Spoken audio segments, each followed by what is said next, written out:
Hello and welcome back to Star Control 2, the Ur-Quan Masters. Last time, we managed to find a new ally, but they were brought to their knees by the Korra, which we had to fight in order to save. We also managed to get a decent amount of new planet supplies from various planets, which is quite good, but tonight we're going to be continuing right off and hopefully create some more there. Now, there is an area I need to go to, but I need to try and remember the coordinates. I just grabbed them right here before the stream started to make sure I get it.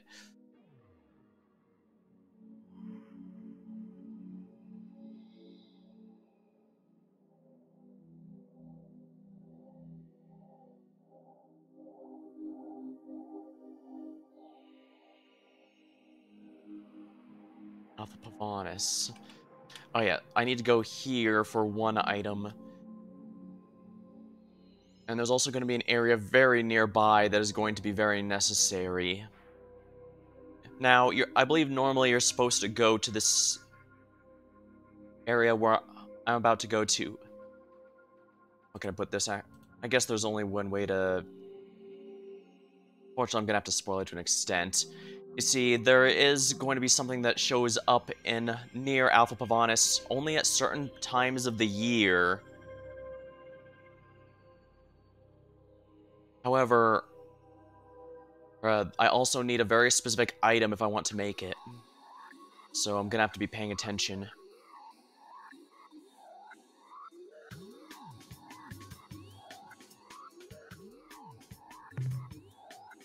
Looks like I'm going to be skirting just past the Ilrath and Unga, so I should not run into any resistance while there. So we should be able to make it. It seems I'm being followed. And I absolutely do need a lot of fuel for this, but if what I do succeeds, this means I will not need to worry about fuel nearly as much for the remainder of the game. In fact, the pieces I have already may already be more than enough. But we'll cross that bridge when we get to it.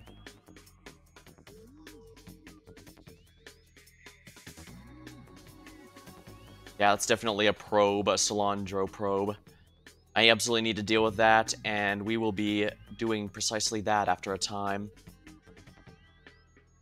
I'm not sure if I want to keep all these stingers, but it's worth keeping at least one or two in case I need them, I guess. They're not especially great.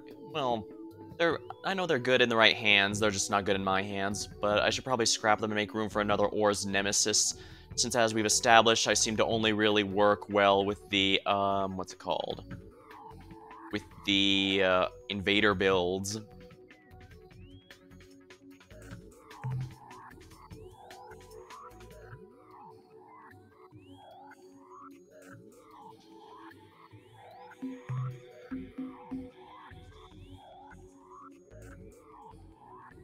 Now, let me see here. That reminds me, what... yeah. Alright, this strange phenomenon only appears in the 17th to 20th of any given month, which may take a little while, but that's why I'm going to Alpha Pavonis first. As you can see, we just missed it, so that'll be fine, I think. I just need to make sure... I have some stuff to do at Alpha Pavonis first before I can continue, and I'll be doing that then.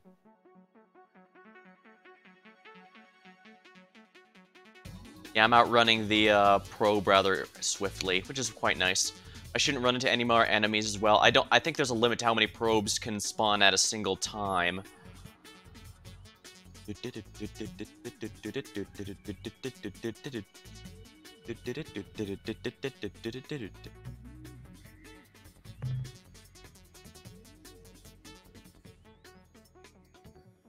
gonna grab a drink while I wait for this to continue, so give me just one moment, please.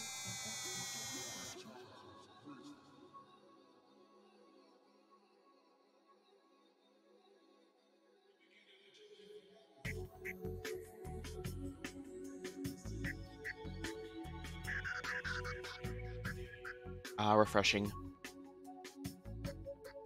I guess we are still using the Earth calendar despite being in space, but I guess it could still... Well, I guess it's just to make things easier, I guess.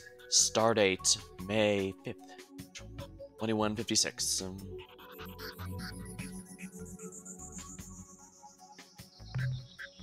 We are very close to it, actually.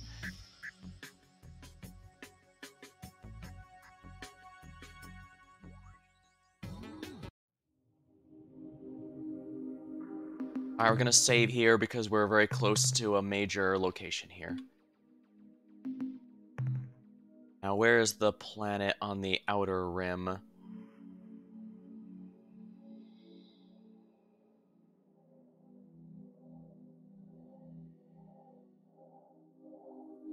This one might be a little tricky to get to. Oh, crap. No. There we are. There's nothing there? Really? Oh, no, that's a Cilantro probe.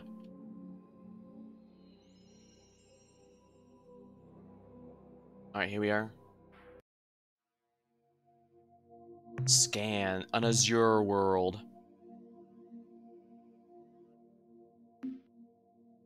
Class 4 everything. That's not too bad, but fire is... Well, I think I mentioned, but fire is my least favorite hazard to have to deal with because it can really melt your equipment, your crew rather quickly.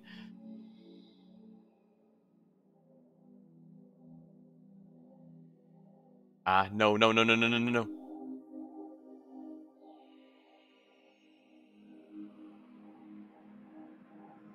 Oh, there's another one! Oh no, this is not looking good. Yeah, it followed me. We bring greetings from a friendly species.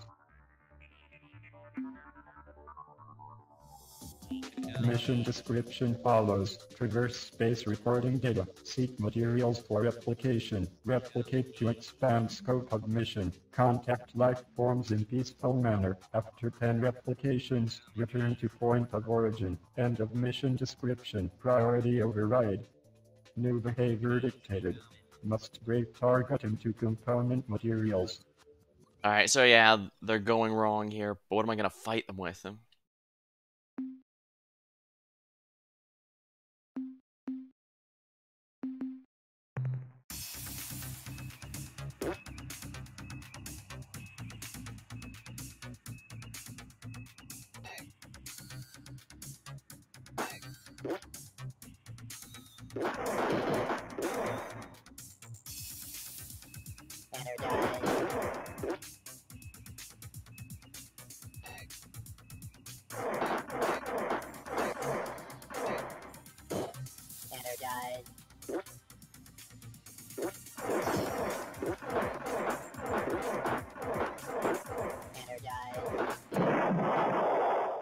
How frustrating.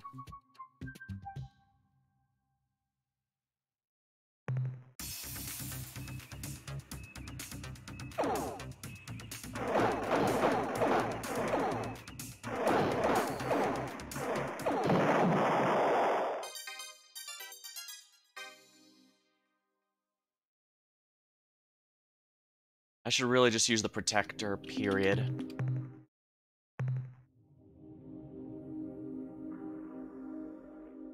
Okay, there's no Cilantro probe here this time, so we'll check this real quick. Auto-scan. Minerals, energy, biology. The tectonics are a little dangerous, but I actually think this is going to be a good one to get some materials on. Oh wait, those are the cheapest, so it actually might not. Well, as long as I don't get any damage, I'll do it then. Oh yeah, it's fire.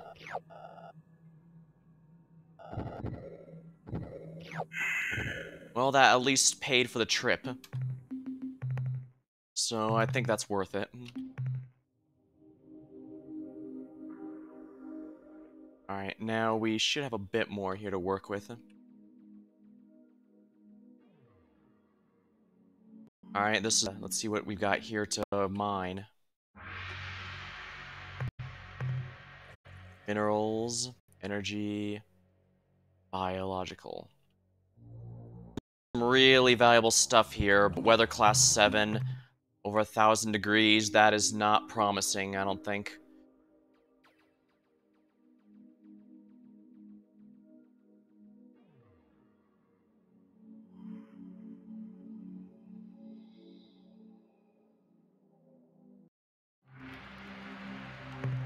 Auto scan. Alright, minerals, energy, biological.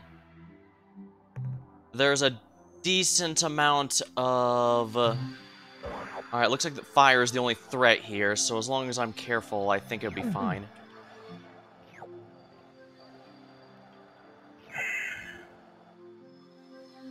I really shouldn't have bothered with that, honestly, but that's just how it goes sometimes.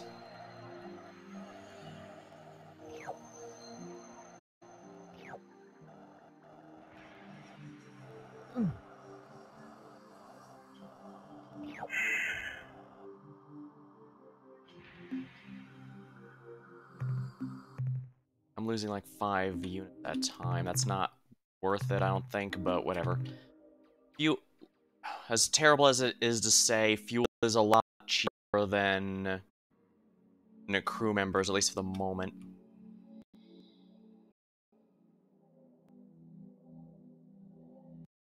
For the record, I don't know if this game generates the planets are all fixed. Nothing biological. Fire, though, there's actually a decent amount of resources, especially since these are silver, which is middle of the road in terms of usefulness. Oh crap, that was really bad. 5. Alright, what other planets are there here? I should probably go with one of the outer ones, just because they are, whoops. Here. Yeah, just because the outer ones are going to have a lot less, Autoscan. Noble world. Noble gases. It's gonna have fire, but that's gonna be a lot better. Ooh. Alright, we're gonna might lose some crew, but I think this will be worth it. We have both biological forms and noble, very valuable resources, so let's do it.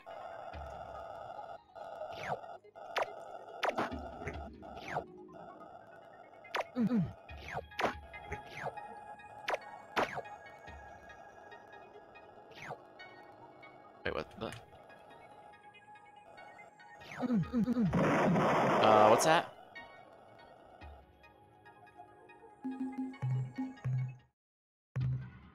Alright, let's go then.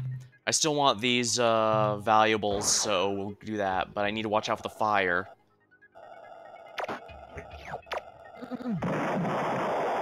Damn it. There's fire-resistant gear you can get for your lander eventually, but that's all from the, that's Melnorme technology. They also are the source of technology that will make your ship an absurdly overpowered thing in combat.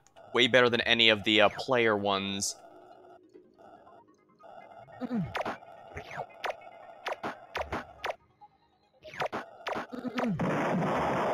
Of course, why wouldn't it do that? Once again, I could always just, I could probably buy some extra landers, but at the same time, I need to...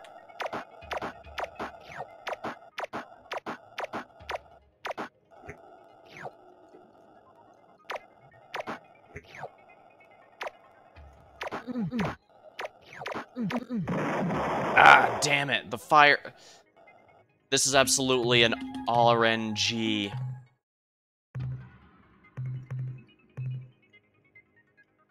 But these noble gases are absolutely going to help out a lot.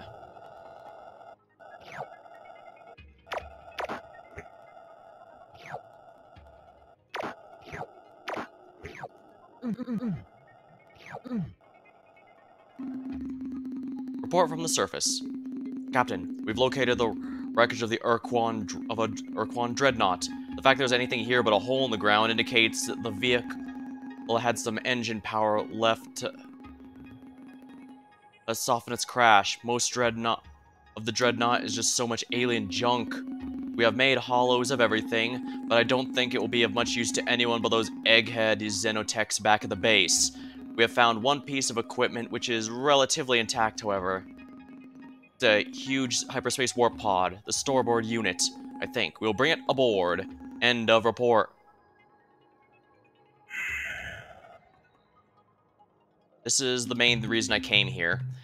Normally, if you go to that anomaly I told you about, it would be waiting for you there. You'd be asked to go to this planet specifically. They give you, and I mean they give you the exact star system and planet.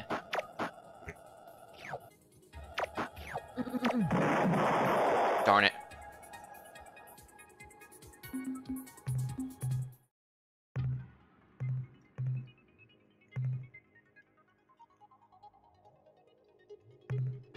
I really shouldn't go out of my way for all this data, but at the same time, the Melnorme's tech is absolutely overpowered if you can get a decent amount of it. Damn it. Ah, all those... Everything here takes so many hits to die.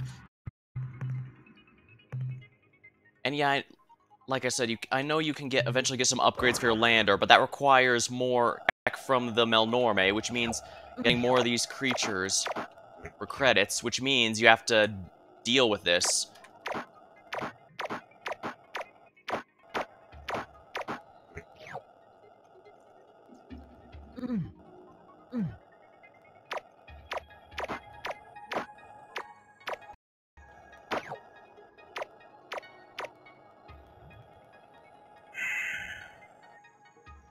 I'm losing a lot of crew here.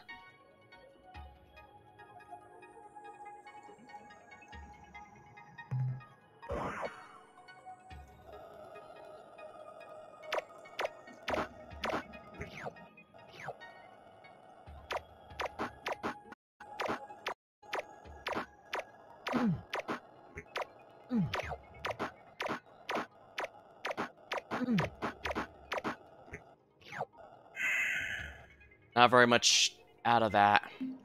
But again, I need as much credits as many credits as I could possibly get. Melnorme's technology is just too essential. I cannot simply leave it.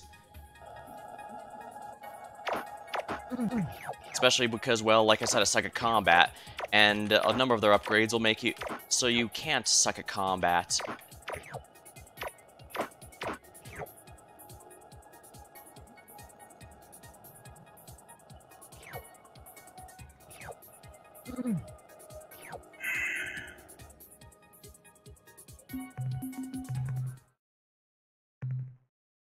Well, we're getting a decent amount of, let's see what the manifest here is. Cargo. 4 each.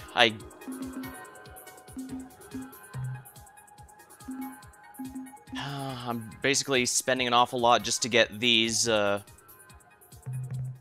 save here. I'm definitely spending an awful lot just, whoops.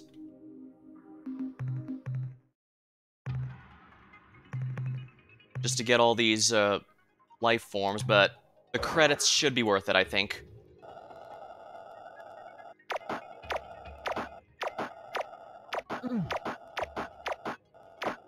How these life forms survive in such a hostile environment is beyond me, but I guess that explains why the Melnorme are especially interested in such information.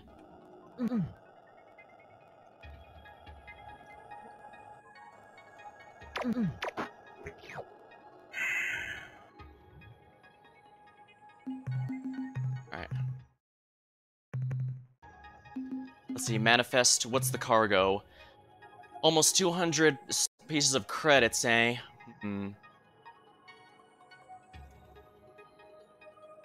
Interesting.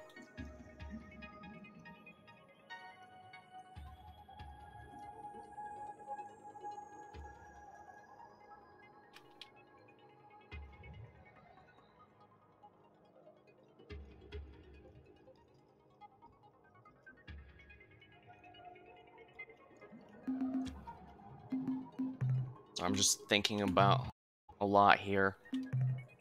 I guess since there's a bunch of these life forms here, I should teleport immediately, just to try and, oh yeah, perfect.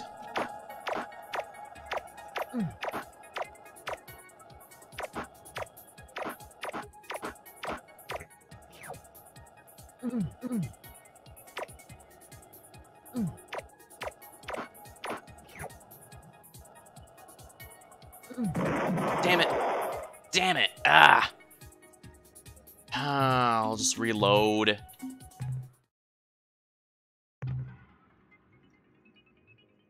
Alright, we'll see if we can get a better try this time. I just appreciate there's no weather or anything to get in my way. This is purely... I guess I can grab these resources as well. And of course it spawns me right on top of them, because why wouldn't it? That just wouldn't make any sense otherwise.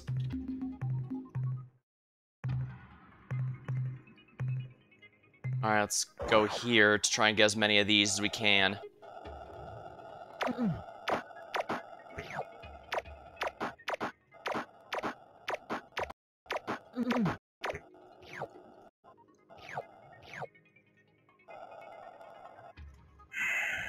Alright, let's go back. We have lost about 60 people on this. Let's see.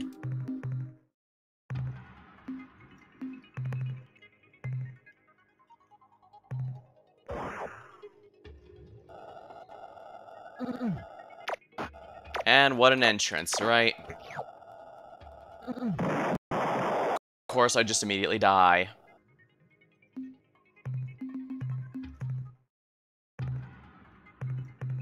Now, at this point, you're probably wondering, is the technology really worth all of this effort? Which I say, absolutely, yes, yes, yes. The Melnorme technology is absolutely absurd. They can make a lot of parts of the game intended to be frustrating significantly easier. And again, some of the weapons they can offer you are absolutely overpowered, so that even the fact I suck at combat means nothing. That's how good it is. Ah, damn it! I had perfect way to get at least 2 of those and I fail it.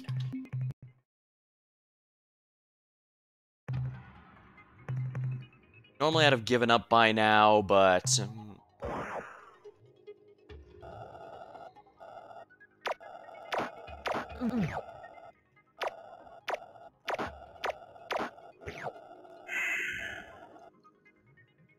5 more people down, but... the credits I'm getting are absolutely going to be worth it, so... Once again, I need this thing here. Now, there's a reason the Ur-Quan ship being here is actually a big deal.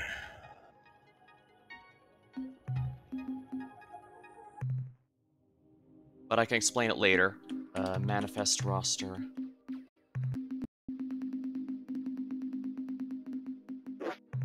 Yeah, this is why I like the Spathia looters in particular. Like I said, they're decent in combat since they fire behind themselves to run away. But more importantly, I can take some of those out later. But yeah, they also have an out-of-combat utility where you can freely transfer them over to your main ship and actually get a decent supply of units. I'm gonna have to fight this last probe, I think, because I need to get information from it. Unfortunately, some data actually does need to be handled.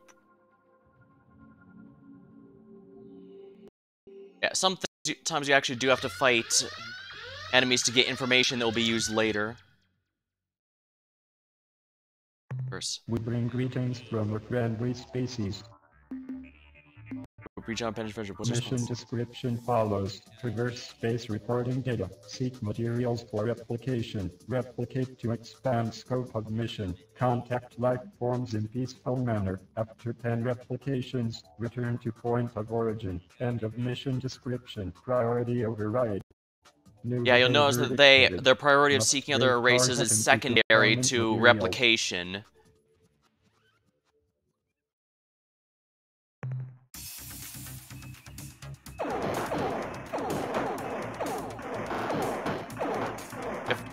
They have to come in close, so the fact the ship has, Better died. has a spread shotter, means you can shotgun them pretty well. There we go. So you can really clean these guys out. Enemy ship destroyed, and I believe this is the highest amount of resource units you can get from destroying a ship. Everything else gives notably less. I want to save that I beat that because I need to save that I got its information.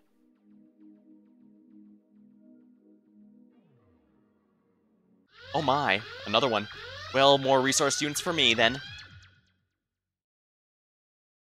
First. Do not fear. We shall not harm you. Somehow I don't believe you. Why attack us from hostile? Behavior follows dictated priorities. Replication, data gathering, contacting alien life forms in peaceful Yeah, manner. as you can see, it's Priority replicates override. first. New behavior dictated. Must break target into component materials.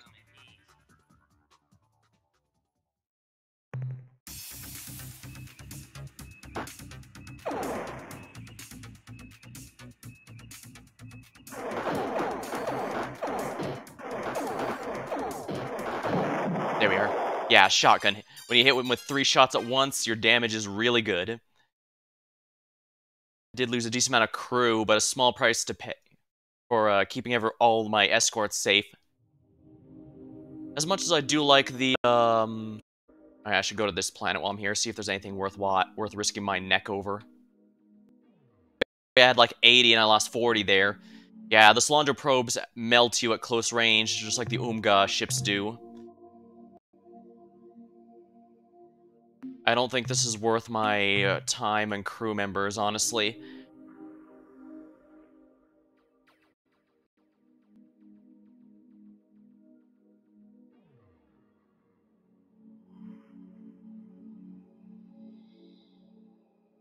Actually, let's take a look at some of these other worlds here. No, I actually have visited some of these, so... 13, 14... The 17th is when I'm going to start heading out, so... First things first, let's go to these planets, green planets here, and see what they have to offer. Auto-scan, minerals, energy... Looks good, but the fire makes me hesitate. Alright, we'll keep going here.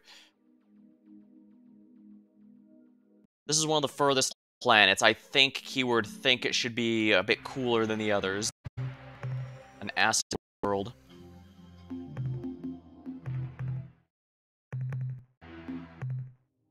Oh no.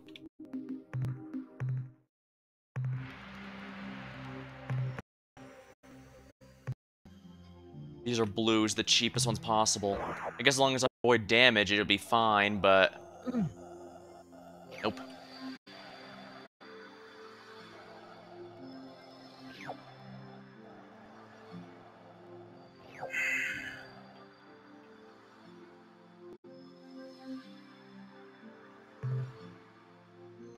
I need to collect something, I just...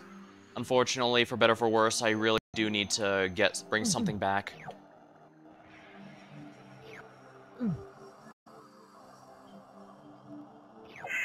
There we are.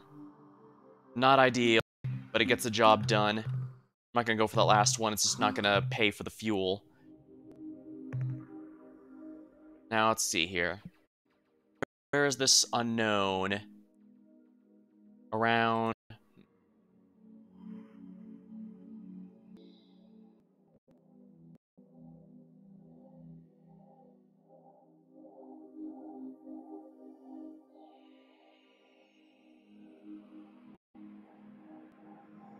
Alright, now this is where I need to go next, so I might as well go in here a little early. This is gonna be a really big one. I was thinking of even naming my stream in reference to it, but I figure I should probably keep it a surprise, because while I imagine most watching this are probably already familiar, anyone who isn't might appreciate learning what I'm going so far out of my way to get, and why I'm focusing so heavily on something. Star map. Unknown. 19. Oh no, am I too late? Oh no, am I actually too late?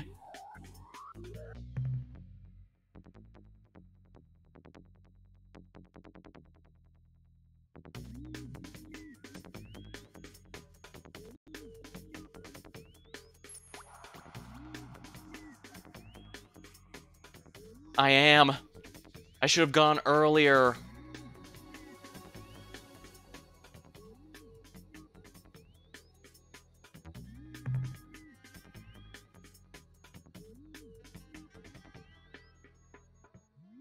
Columbi. I can probably explore some new planets, and again, I can transfer stuff to the main ship if I need to. A single planet, eh? What kind? Yeah, I spent too long trying to mine stuff on that other one.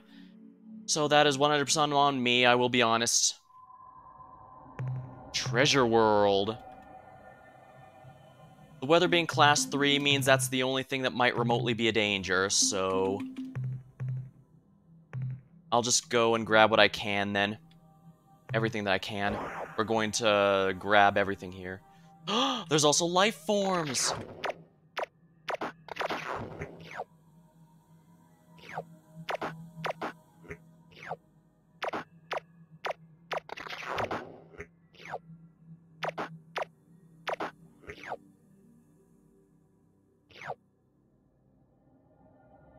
Let's gather all this stuff up and save real quick. Yeah, all these credits and resources are absolutely worth my... Whoops.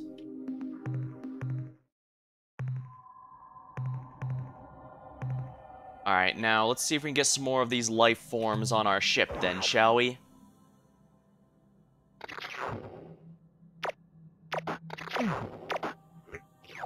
Oh wow, that lightning storm hit one person in particular.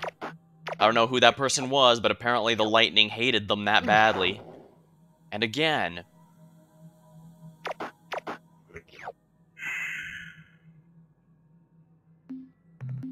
We're gonna go ahead and save here. And once again, we're gonna go for this last life form here, whatever it is.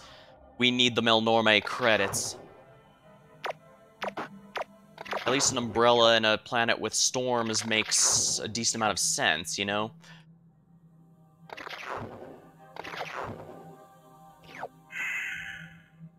Precious metals are definitely worth my time to grab. Ality. I probably overcapped going with that, so I left some behind.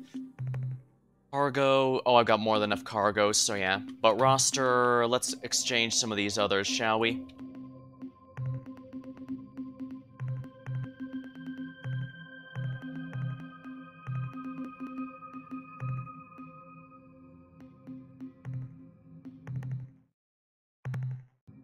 Still a good amount of stuff here, I'd say.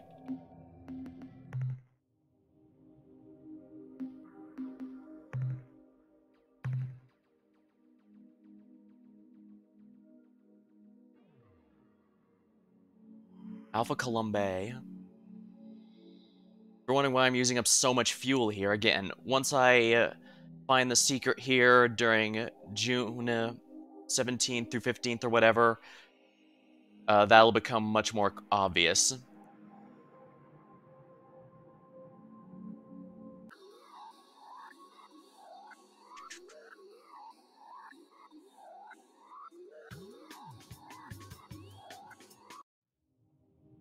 Another probe. Ooh, this is a gas giant, so it has a decent amount of planets I can loot here.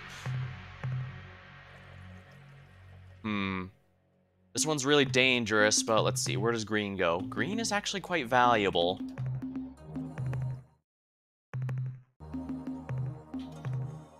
So we're gonna go in here for this big green one and try and go for the other one. Oh. Oh, that's on fire. Oh, 1,000 degrees Celsius. Yeah, I don't know how I didn't notice that.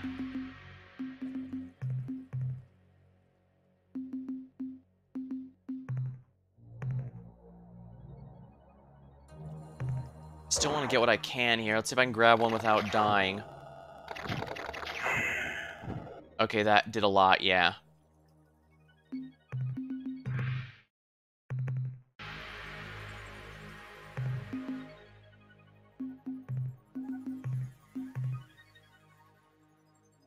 can just grab this big green one and go, I should be more than in good shape. That's a little painful. If I can grab both of these, I think I can call this planet good enough and go.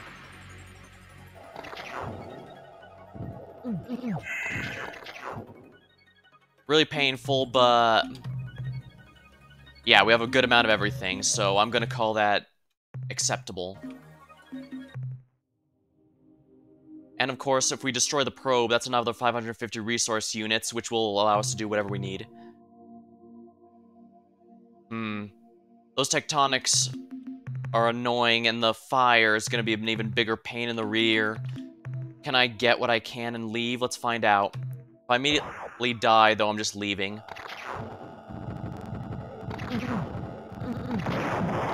Yeah, I think let's just leave, shall we?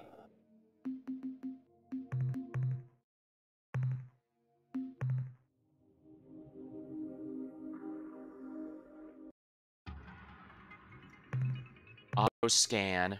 This one only has fire as an issue. The weather being 3 is a little annoying, but it's not a huge deal, so I think we should be okay to at least grab a few things and leave. Red is one of the least valuable, but not the least. I don't think that was actually so load. Navigate again. So it looks like this is another star system where everything is on fire, which is rather fortunate for us. This is not worth my time at all as a planet.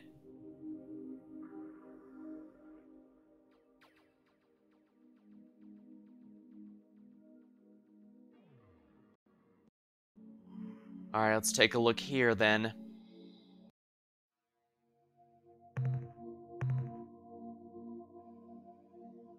There is only low quality stuff, and look at that. Over 2,000 degrees Celsius, class 7 in tectonics and weather. That basically means I'm gonna die upon immediately touching. I'm not bothering. Oh my, it's gonna be... oh no, not these guys again. Alright. This is Probe 2418-B on a peaceful mission. Peaceful, yes.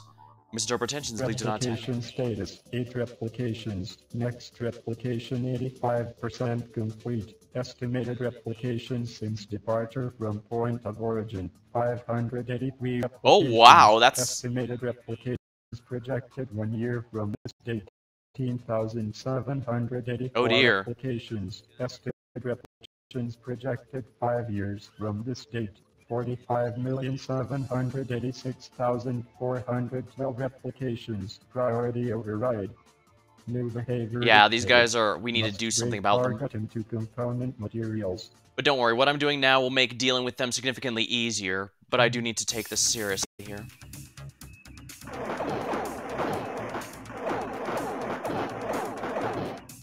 Energize.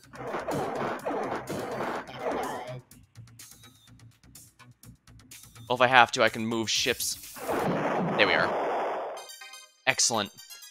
We're taking on heavy casualties, but that seems intentional for the Solandro probe.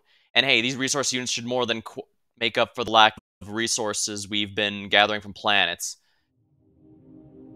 Still, though, it does really suck. Let's see if this planet's a bit easier. It's furthest from the sun, so theoretically it should be a lot cooler. Sapphire World, ooh. Well, relative. I need to get material I can from here, because I'm not worried about, because that's low enough I can easily dodge it, but the fire, in flames. Okay, yeah, if I can do this without getting any casualties, we're in good shape.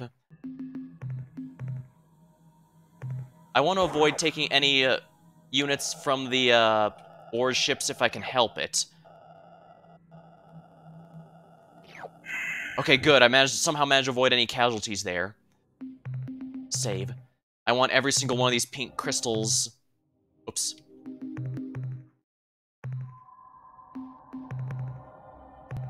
I do not want to leave this planet without getting these crystals. Every single individual one is 25 resource units, and these are coming in groups of 20. That was painful.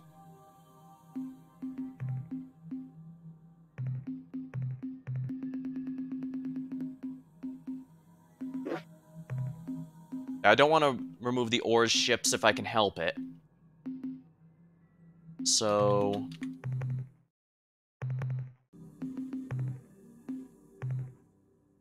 because I actually want to fight with those if I need to. So let's go for this last material and hope I don't last too long. Extremely painful. Still, I think that was worth it. We managed to get just about everything we needed.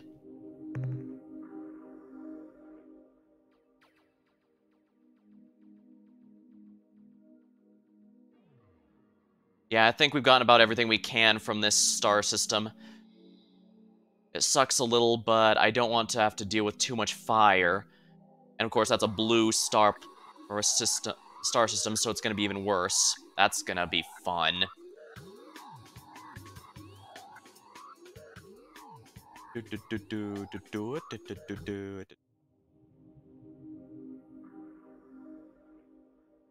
Alright.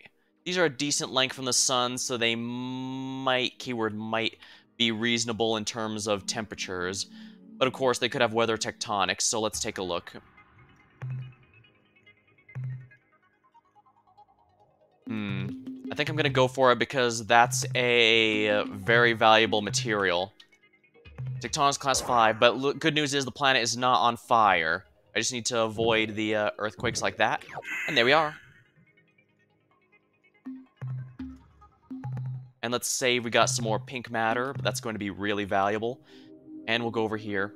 And don't worry, I'm gonna try and avoid missing the star date this time.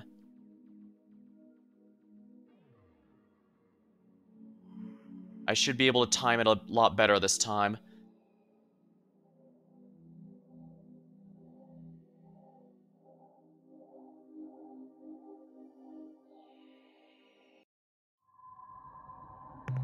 Emerald World. Oh, wonderful. And it's relatively safe. Oh, this is perfect.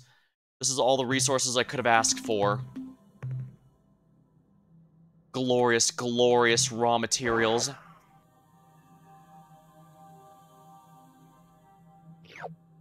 Antimatter. I don't want to grab the accidentally overcap on the big ones. Antimatter. Yeah, even just one piece of pink material will absolutely make up for the cost of the trip, so I'm not worried.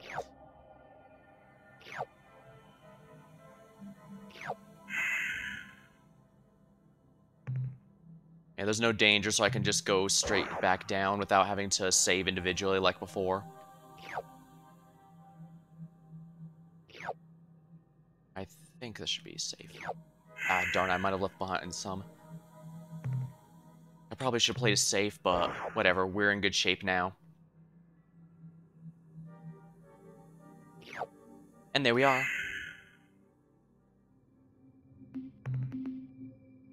Manifest cargo. Yeah, look at all those wonderful materials.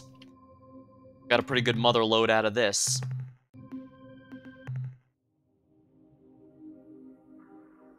Alright, so star map.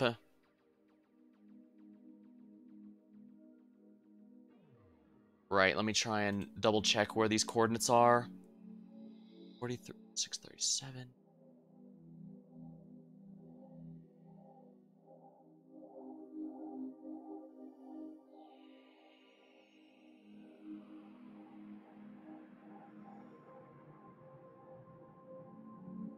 Alright, we'll go to this one since this is within the same general area. So if I have to leave immediately, I will be very close to where I need to go.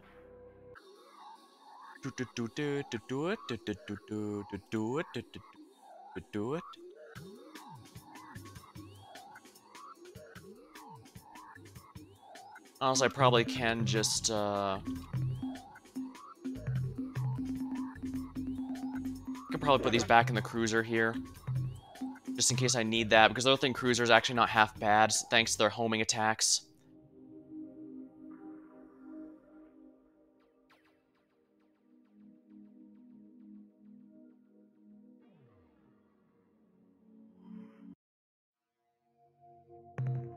Auto scan. Biological. Huh. I think theoretically this should be safe. It's cold, it's got low tectonics.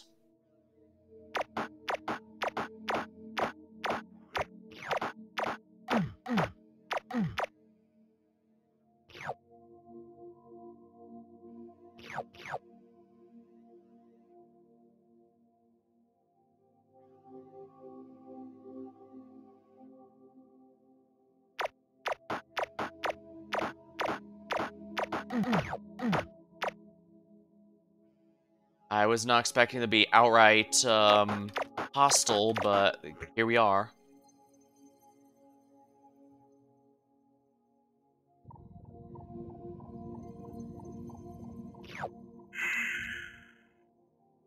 Well, the good news is the planet itself isn't a threat. The bad news is the, life forms are.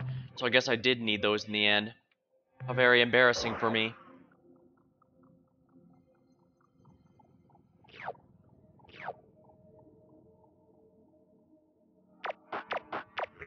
Here we are.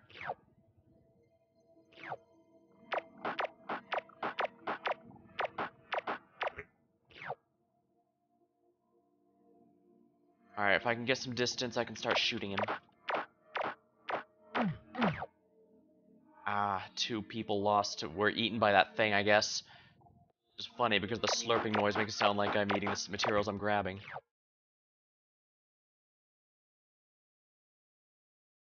Alright, yeah, these things are very, hostile, so... There we are.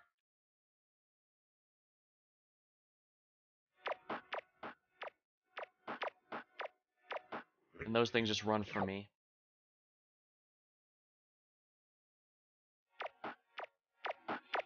Well, as I said, the Milnor may need as much data as possible. There's a few other ways to gain credits, but I'm not going to worry about those until I get the item I'm waiting for right now. Because, again, what I'm going after now is going to make absolutely every remaining objective incredibly easier.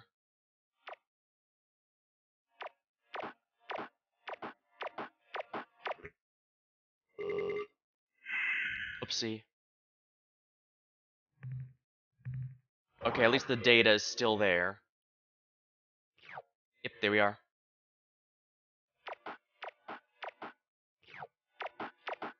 Now that one's smart. That one's running away from me because it knows I can be a threat to it. Dang, I'm already filling up already.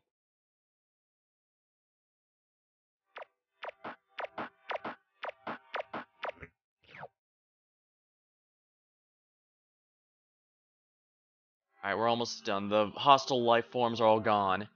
I believe you take damage if you do get contact with these things, even though they're passive or run away from you.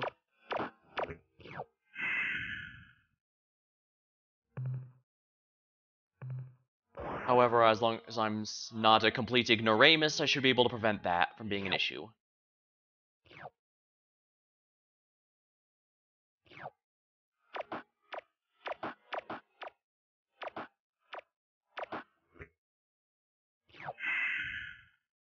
There we are. Now I just need to collect the gold from this area, and that'll be a successful trip, I'd say.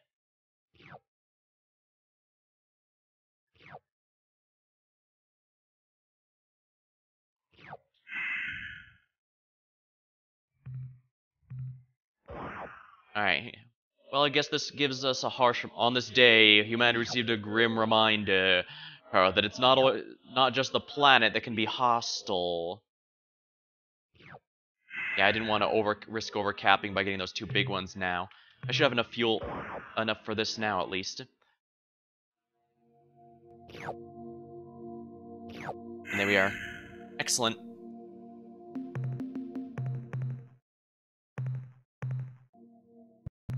Yeah, look at that.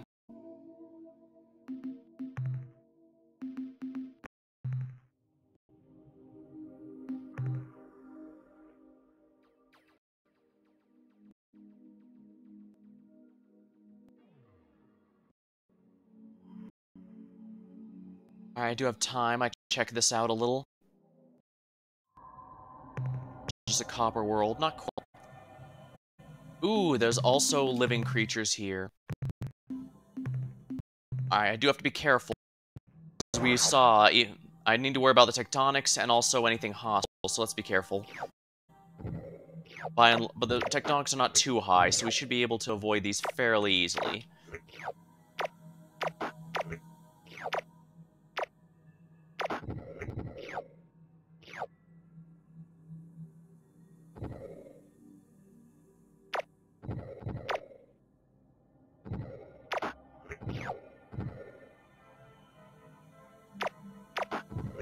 Only taking one hit makes life a lot easier for these.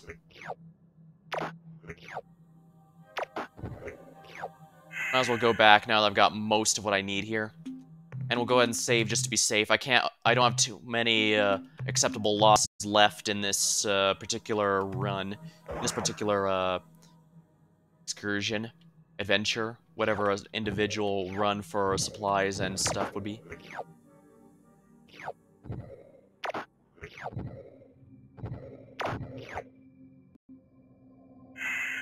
I think that's good enough if we're completely honest. Yeah, almost 400 data, so...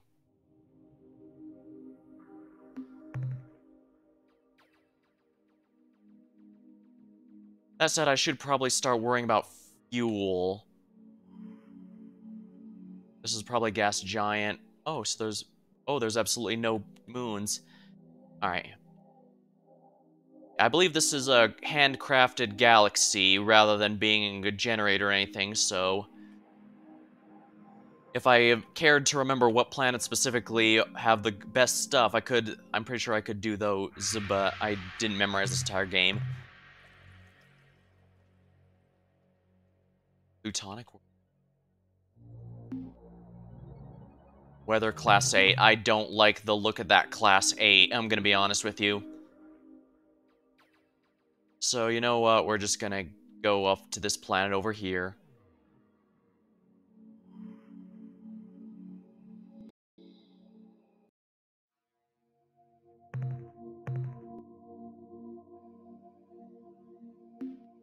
Now, once again, we have some life forms I'd certainly like to get. However, I'll also notice however, they could be hostile. It has a bit of weather we might need to worry about, but otherwise we should be in good shape. Oh, crap.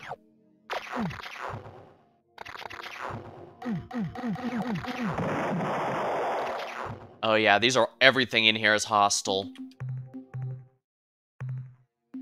Well, like I said, I don't have all that many acceptable losses anymore, so... I'm gonna have to take it very slow. Like, if the lightning hits me, I can probably deal with that, but... That wasn't an invitation game!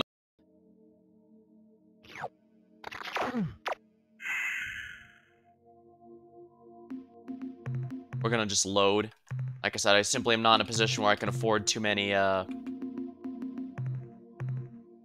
I don't have that many acceptable losses available to me anymore. Let me look at that crew 4.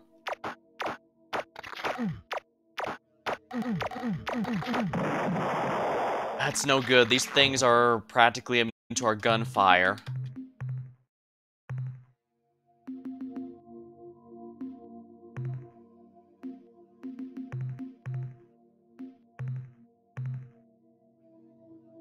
Well, what I can do, at least, is grab the gold and get out of here. And of course it faces me in that direction, because why wouldn't it? And it wouldn't let me leave without at least one screw you, it seems. Fine. We'll end with saying I did get that gold. Oh wow, almost 500 of them. Not bad. Alright, now let me double check where I need to be here. 43, 8, and 637.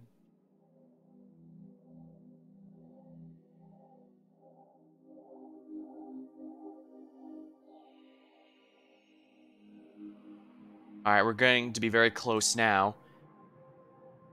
Now, it did eat a ridiculous amount of fuel doing all that, so... Actually, you know what? Before we do that, we're going to be waiting there anyways, so let's at least check out this planet. It's one of the furthest from the sun. I think, keyword think, it should be one of the relatively safer ones.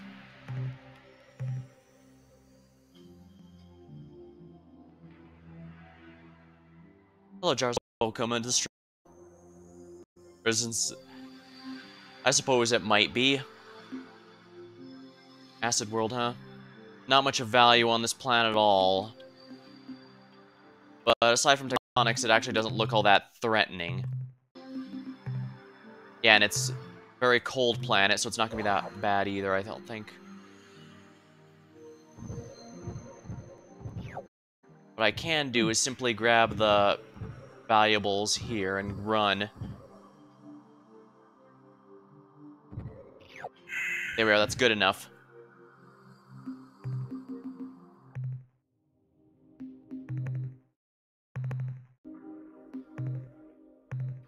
Alright, star map. The place I'm looking for is 30...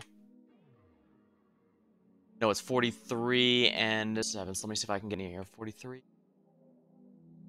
2, 6. Alright, we'll get back there then. I don't want to be too late for it yet again. Because boy, was that embarrassing. I go over there and the date rolls over right out here on stream. Oh well. We should be able to find what I'm looking for here. It was listed as unknown, but only available for a few days.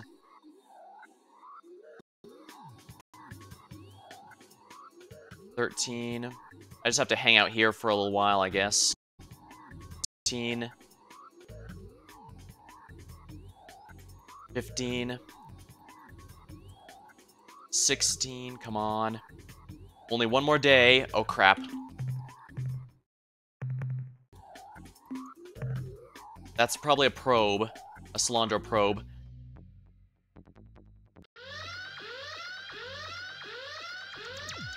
I'm gonna have to destroy it, but I have the health for it. We are not hostile and seek to establish friendly relations with your species.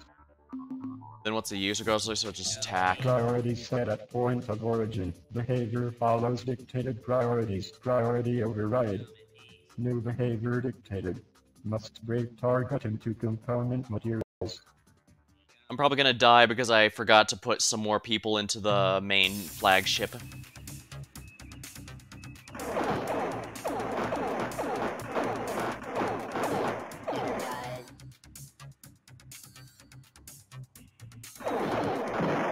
Damn it. Yeah. I almost won, though, actually, so let me just load. That's fine, I'll just load my save and we'll be in good shape here.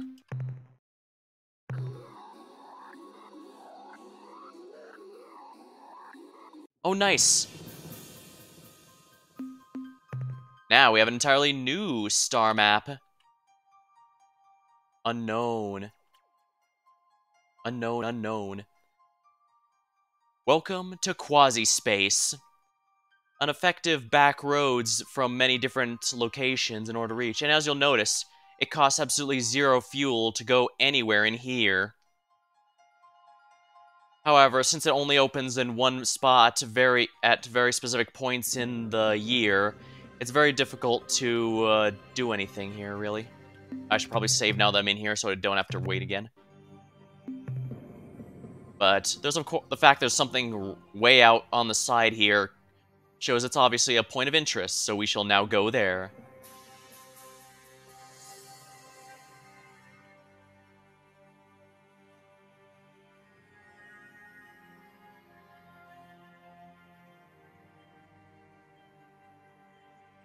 A planet, of all places. Ha-ha! Our clever ward has found our nook in time. You are the first brave human. No others have made the trip. This is our home world, Polyalerophily, nestled safe in this true space eddy. The portal you pass through is a rarity, a natural point of interdimensional fatigue. We use these phenomena to speed our transit through the realities. We are wondering, have you met with the Umgar recently? We entrusted an injured talking pet into their care, and we were curious about its progress. Albie, it's the Arulu. Why'd you run out on the Alliance? What happened? I know you are. You're the Arulu. We've wondered what happened to your people for a long time. Sounds if you know we. Have we met? I forget myself. Of course you don't know me. You are from Unzervault, not Earth. We are, however, how shall I say, related. It has been many of your years since I have been to our planet Earth. We are Our? known among your kind by many names, some of them flattering, some of them not. The one we use most often was given to us by the children of the Celts, a wonderful culture. They called us the Arilu Lalile. More recently, we were part of the Alliance of Three Stars, along with your kind until we decided to return to our own, how would you say, reality, when it became clear that your people would be safe enough under the Ur-Quan slave.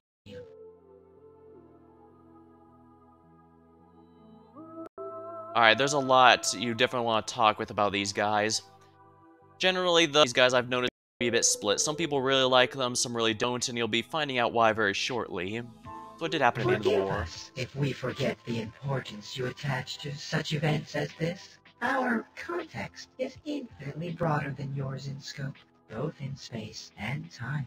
Nevertheless, to please you, I shall try to recall. Yes, now I remember. Here is the sequence. The Ur-Quan fleets have moved through your solar system, and you are defeated.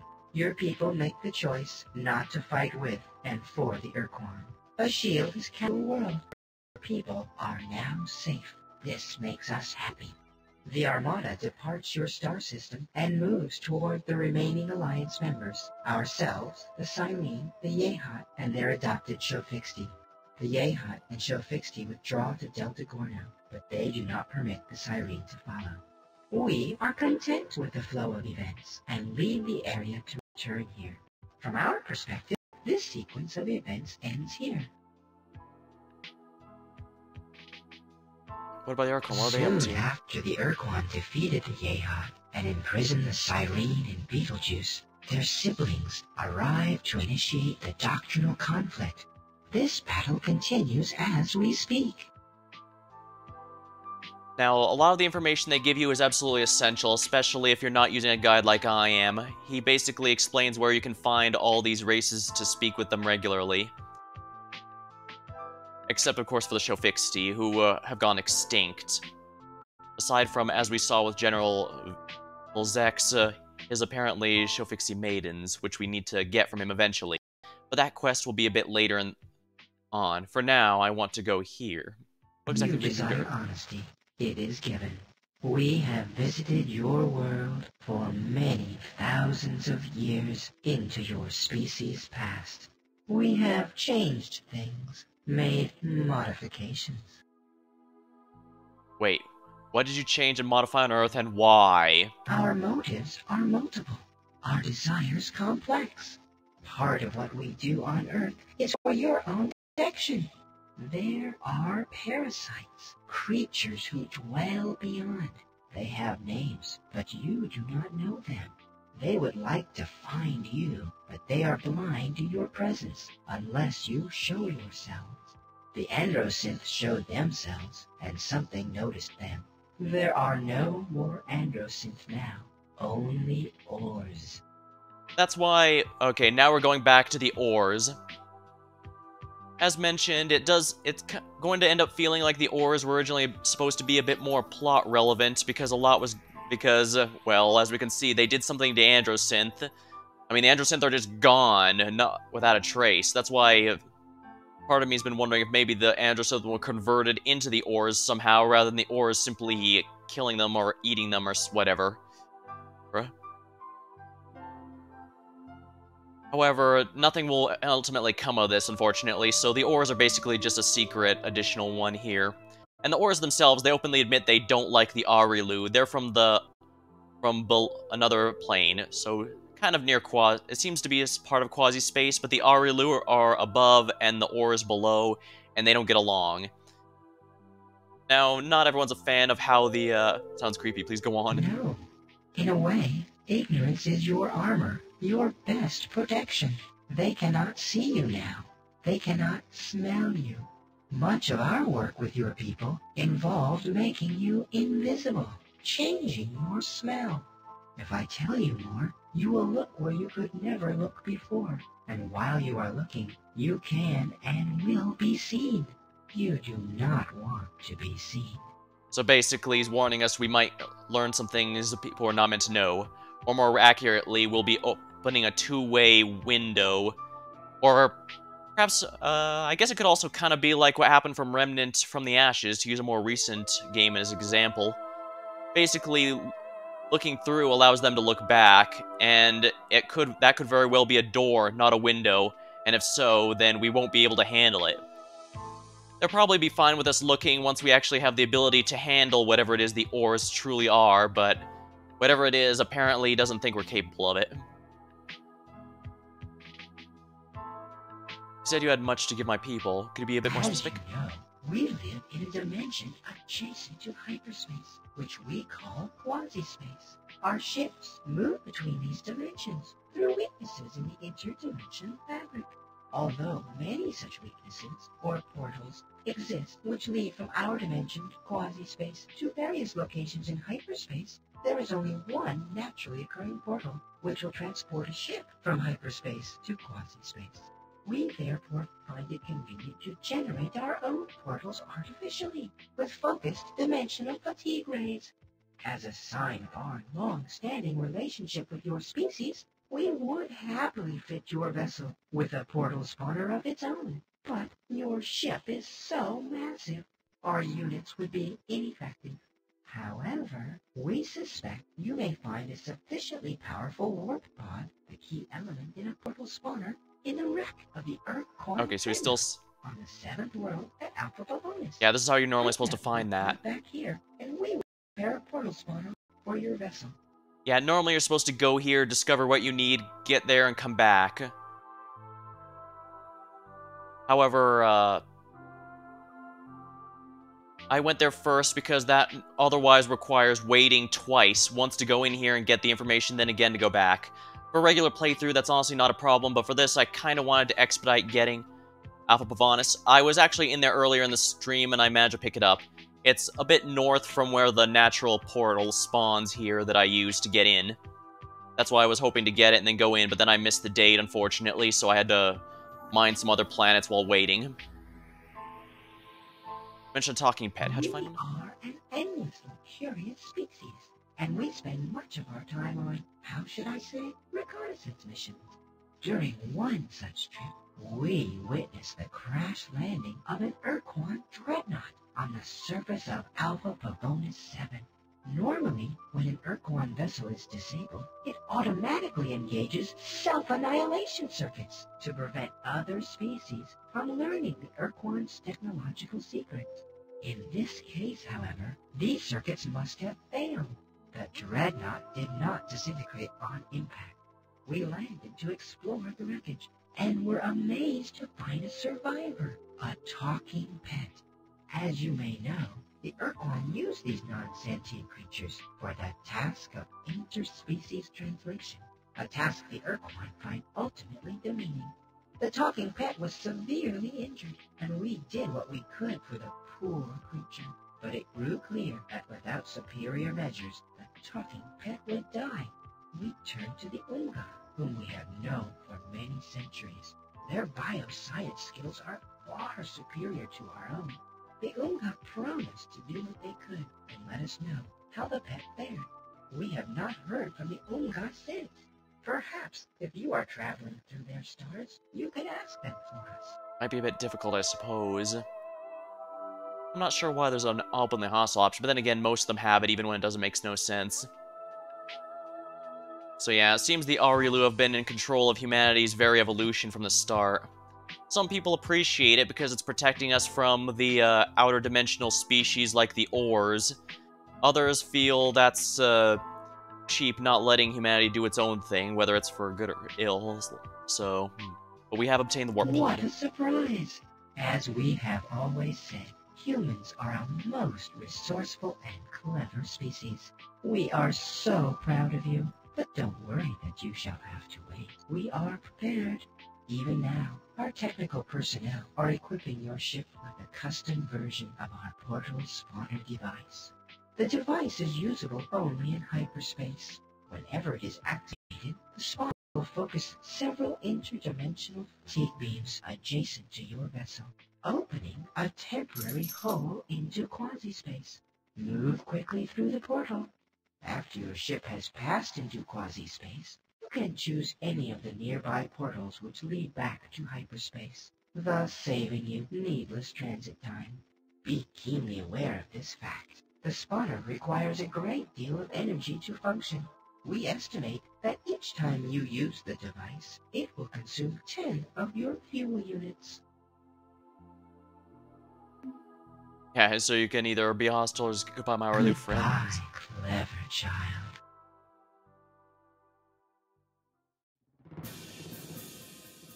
Like I said, you can make anyone hostile. You can have no alliances if you want to still beat the game, but obviously this particular item is quasi-portal. Yeah, this is the really big one. This is easily, hands down, the most valuable item in the entire game. While it does eat 10 fuel per use, the amount of like I said, you don't eat any fuel whatsoever while in quasi-space, which means as long as you have at least, I believe it's 15 or so fuel, you can always get back to Sol. Let me just start control 2 quasi-space map. Let's go and grab this one real quick then, just to make sure.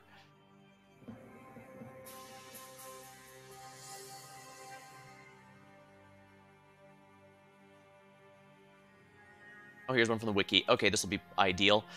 Okay, so I should be able to go to...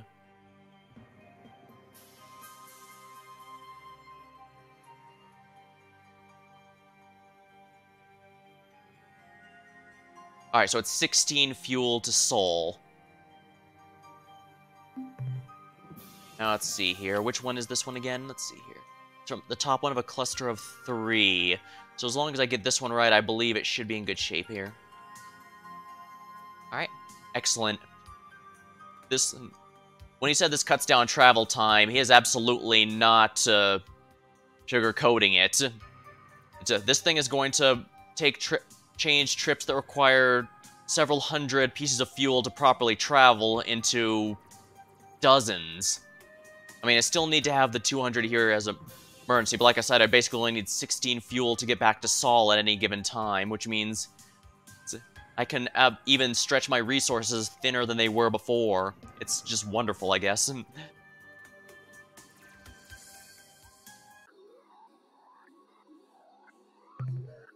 Okay, perfect. We're indeed...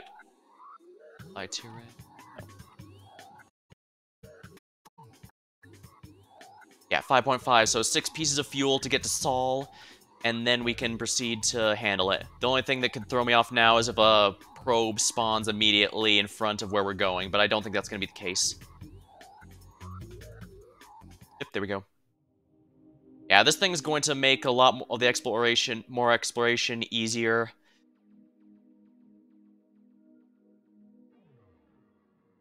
Okay, excellent. We're going to grab the space station here then. Captain, I'm glad you made it back in one piece. Here he is again. I have some information I think you should hear. Good news, Captain. With no announcement, a small fleet of Arilu Lalile popped into space adjacent to our starbase, scaring the hell out of the deep raider operator. But right now, I could kiss every one of those pale little weirdos because they gave us 3 skip vessels. I have minerals to offload.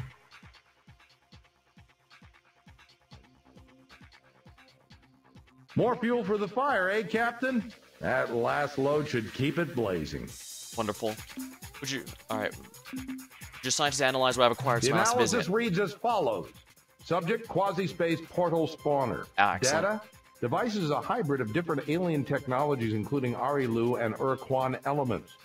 Our tests show that this device temporarily creates a weakness in the fabric between hyperspace and a different unidentified dimension. The energy cost of this process is extreme, and since the unit's power supply is self-contained, we cannot estimate how long it will remain functional. Summary: use of this device will permit a starship to make transit to a different dimension. The hazards and benefits of this process are impossible to gauge without field study. That's the end of our scientist's report. Be careful out there, Captain. Now, unfortunately, the Arilu ships are not that great.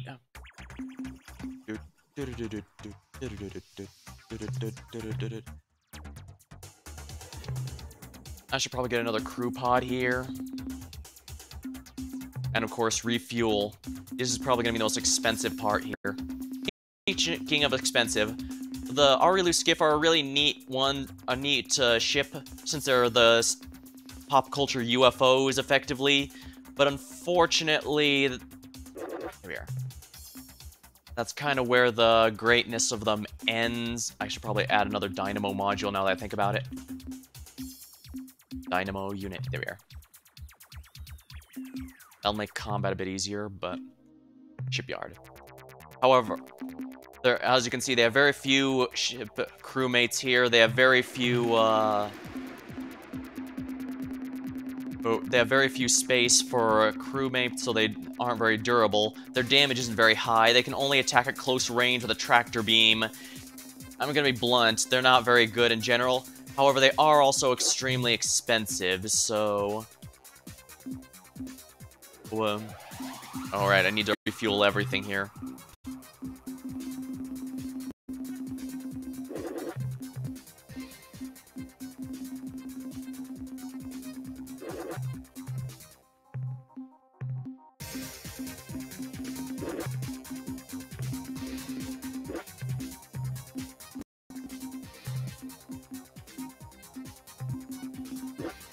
However, these are quite valuable because, as you can see, they make quite a few resource units when scrapped, so they're probably more, for most people, they're probably more valuable scrapped than kept around, unfortunately.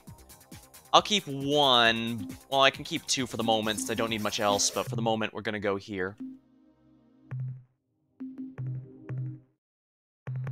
Sadly, the Arilu cannot officially join, but the good news is they can help out in other ways.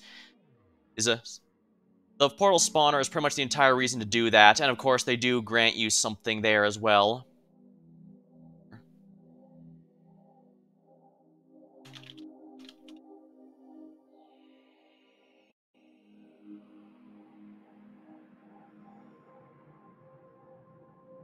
Alright, let's see here.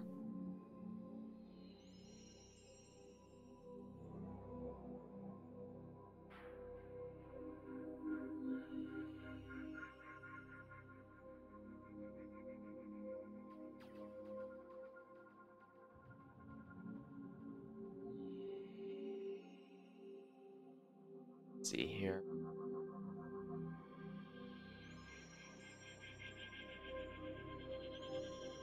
If I can find something here. Alright, there's one race I want to run into while we're here, so let's go to... And it's not going to be too hard either. Let's see here. It is the... Gamma Kruger, so we'll go there. Next.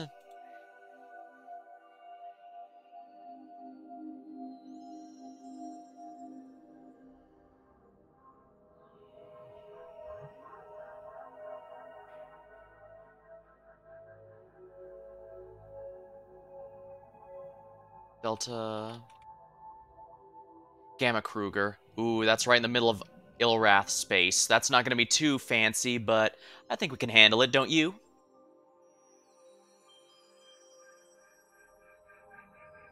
I also should head back to Alpha Centauri at some point to try and get as much tech from the Milnorm as possible. Simply because that's going to be really helpful for future endeavors. Oh no, what am I doing?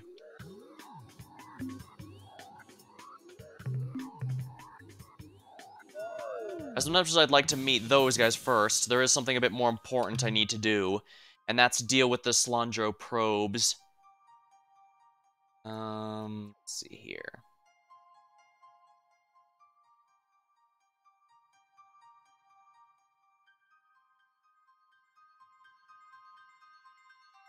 I think this is it, since I always start in the middle.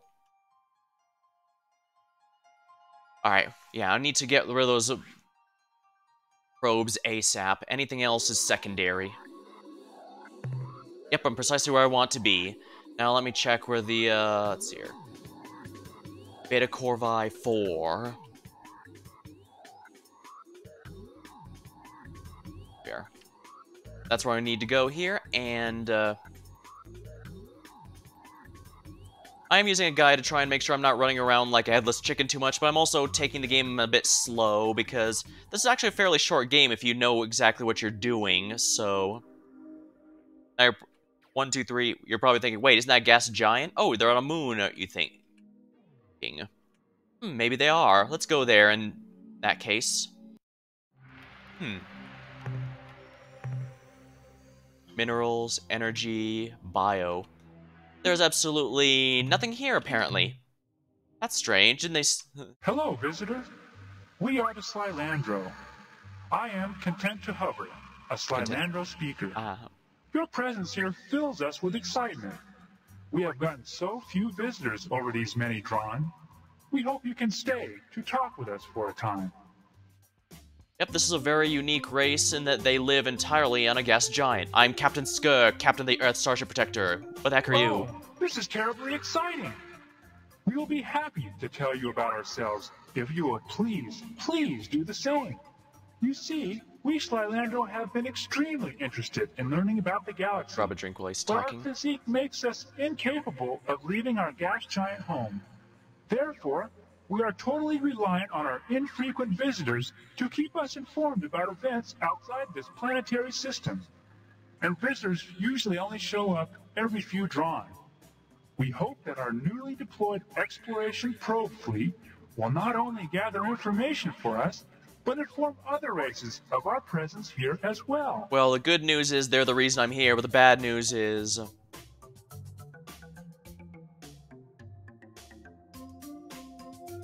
What are those glowy bits inside of you?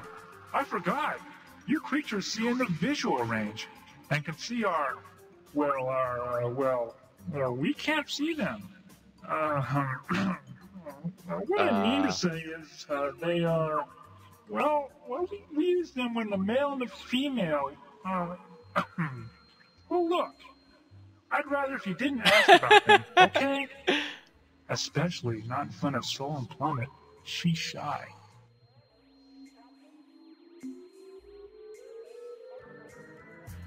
How long is a drawn? The drawn is our primary unit of time. It lasts for an interval equivalent to 4 million rotations of our planet. A drawn is subdivided into 2,000 dranasa. Now please, our turn. Will you tell us about yourselves?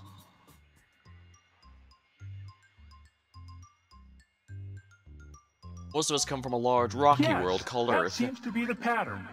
Just about everyone who comes by here says they developed on a world a lot like that. So it seems those as far as we know, we're the only sentient species who's ever evolved in the atmosphere of a gas giant.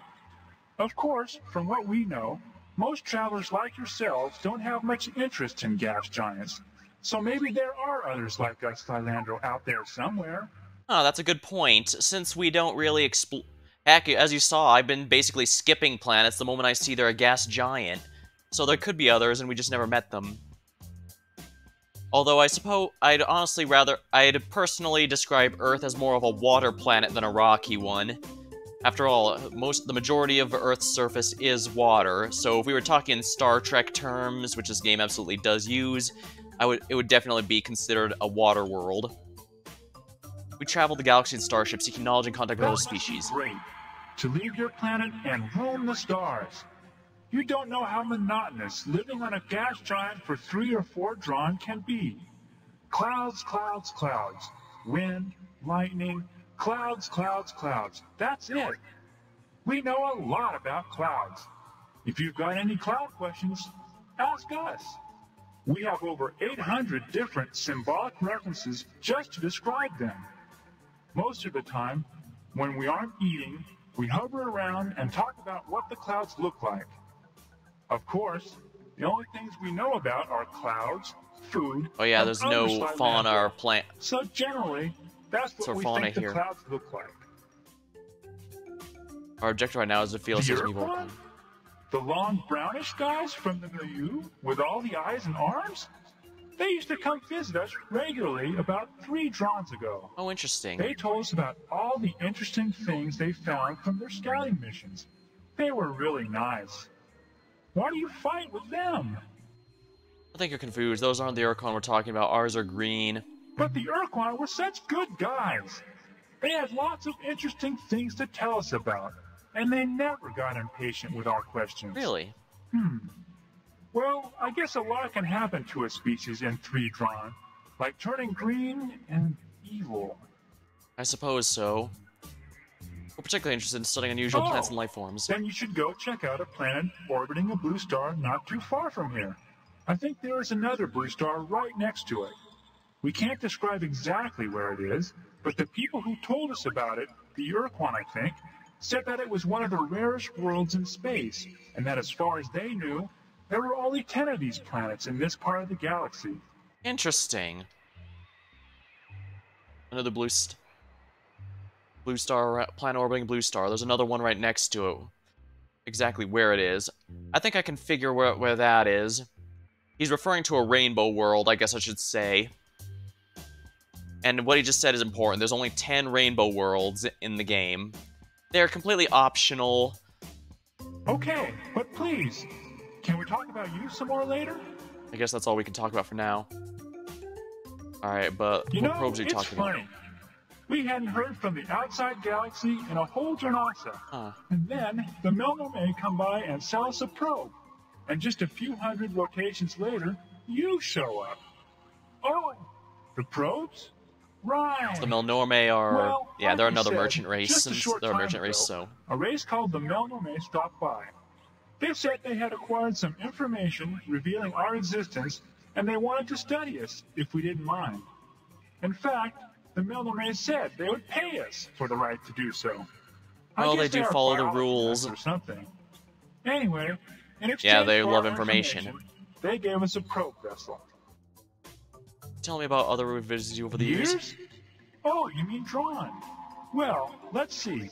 There was the Melnorme just a few rotations back. Then we go all the way back over 3 drawn ago to the Ur-Quan and the other Milieu guys. Milieu. The Yuli and the Draw, I think. Interesting. Names we haven't... what's the Milieu and who are the Yuli and Draw? Let me remember. That was a long, long time ago. I was only a nymph then. Oh, yes, that's it. The Sentient Milieu was a cooperative association of sentient alien species. The Yuli, the Draw, the Taelo, the Melnon, the Faz, and the Ur-Quan, who lived across a wide section of the galaxy. They talked with us fairly frequently for almost half a drawn. Then suddenly, the visit stopped, and we haven't heard from them since. Those drawn are apparently a ridiculously long amount of time, because we're starting to get into races that were mentioned to have been well over 20,000 years ago, according to the Commander Hayes there. So this is quite interesting. Were there other here besides Melbourne? Yes, there was another race, a highly sophisticated species of shaggy giants who made repeated trips to our world over a period of several drawn. They even installed a broadcasting satellite in orbit around our world, which let us talk with them whenever we wanted. They were called I'm sorry, I can't remember their names. It was a long, long time I think the ago. implication is they are the precursors. Huh, that sounds like the precursors. I wish I knew more of the information you seek, Traveler. But we last saw the shaggy ones just over 39 drawn ago, and very little from that era has remained intact in our history chants. Hold on a minute. Let me consult with Associates Joyce Lifting and Solid Plummet. Joyce Lifting, who has a better memory than I, recalls that the shaggy ones were described as being worried. They were always hurrying from place to place, seeking knowledge as though they were in a desperate search for some important secret, some answer to a question that they never shared with us. Solon Plummet remembers that the last time the shaggy ones visited our world, they came aboard a great circular starship, one even larger than your own. They had discovered their answer and were leaving to go somewhere, and they didn't tell us exactly where somewhere was.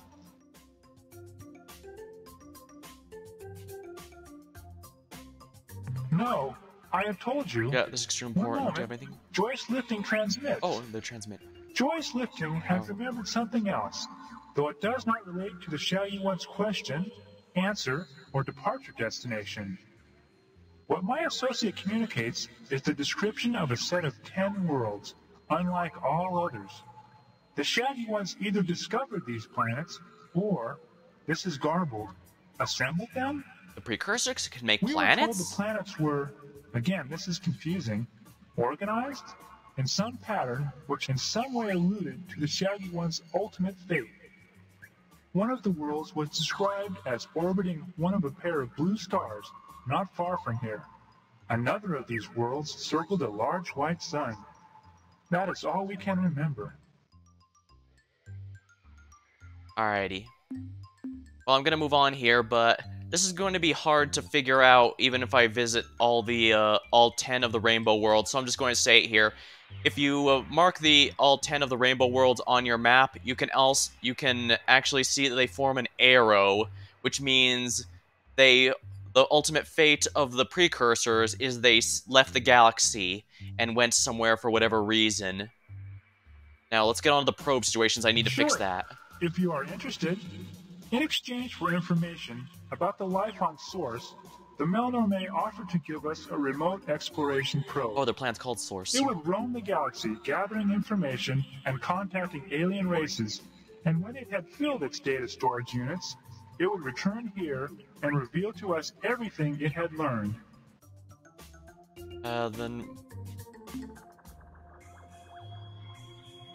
Why did you probes attack our ships?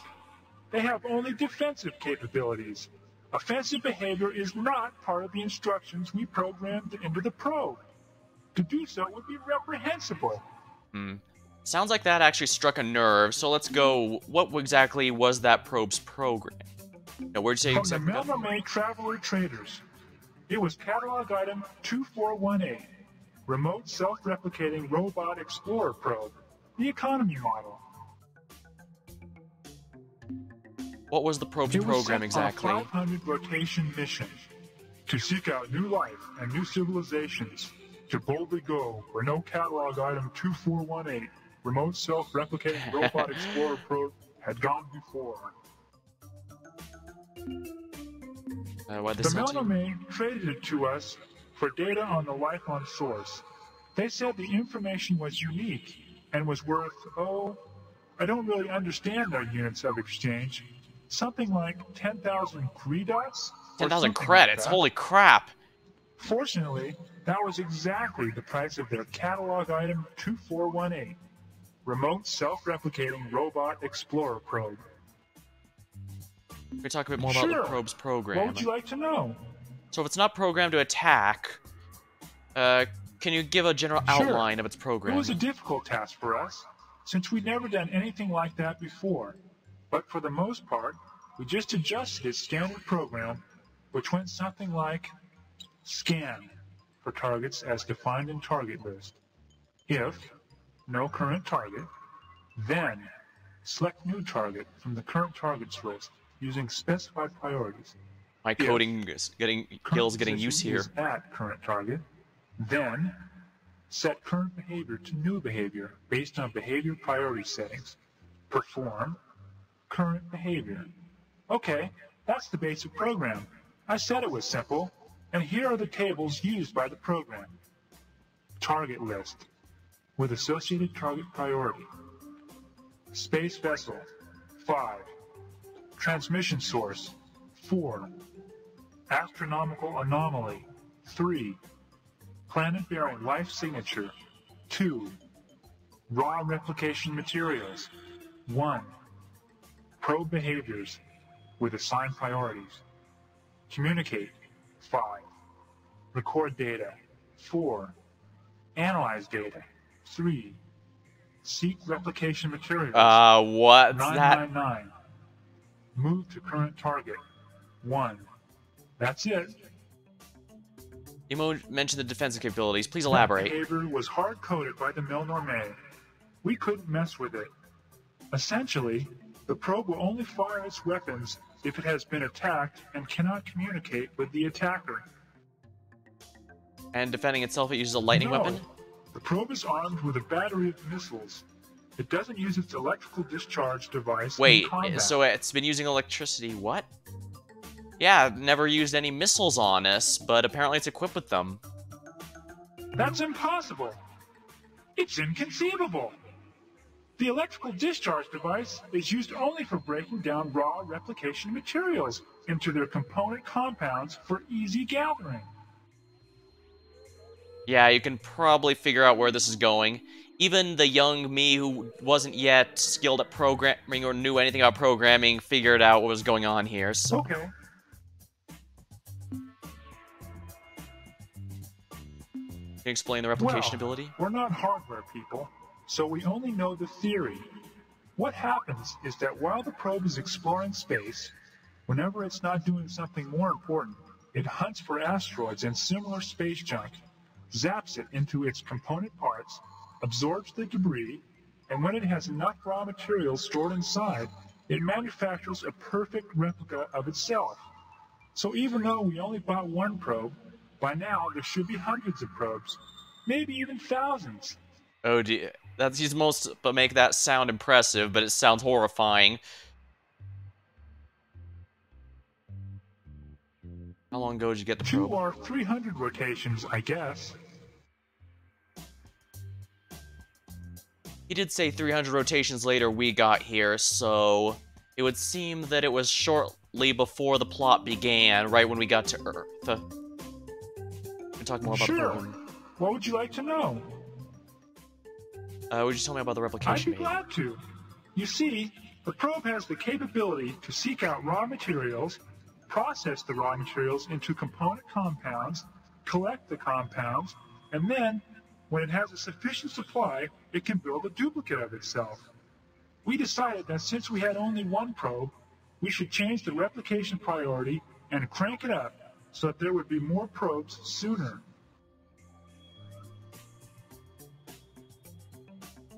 Yeah, I think you can probably see where the issue is here. What priority to assign it?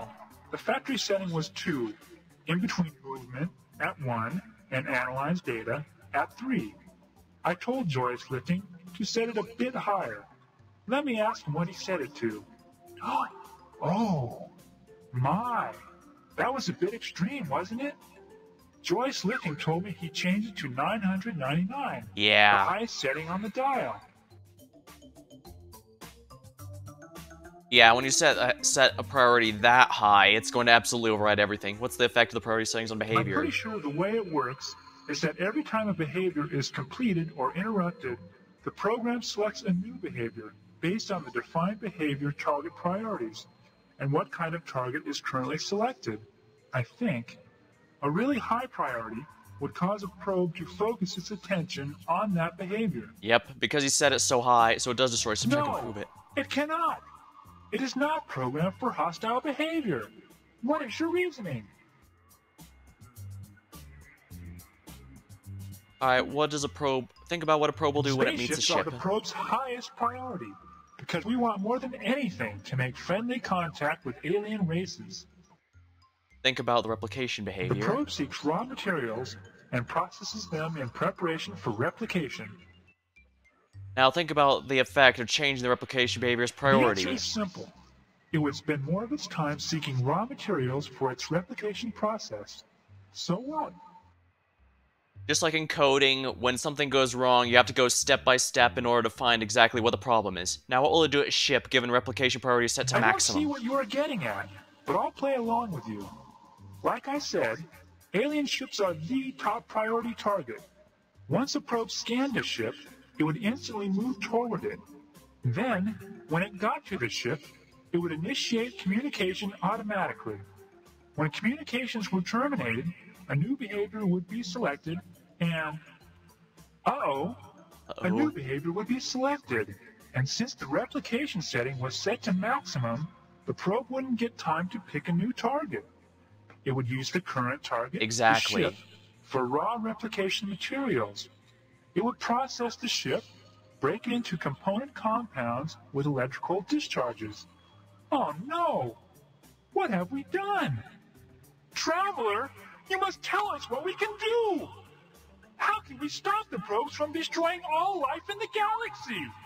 Yeah, because it was set so... It's programmed to go with ships first, and then... No... break down components immediately. So as soon as it finished its priority of contact a ship, it would then select a new one, which would of course be the replication, because it never selects a new target. Wait, I'm just repeating the game, aren't I? But yeah.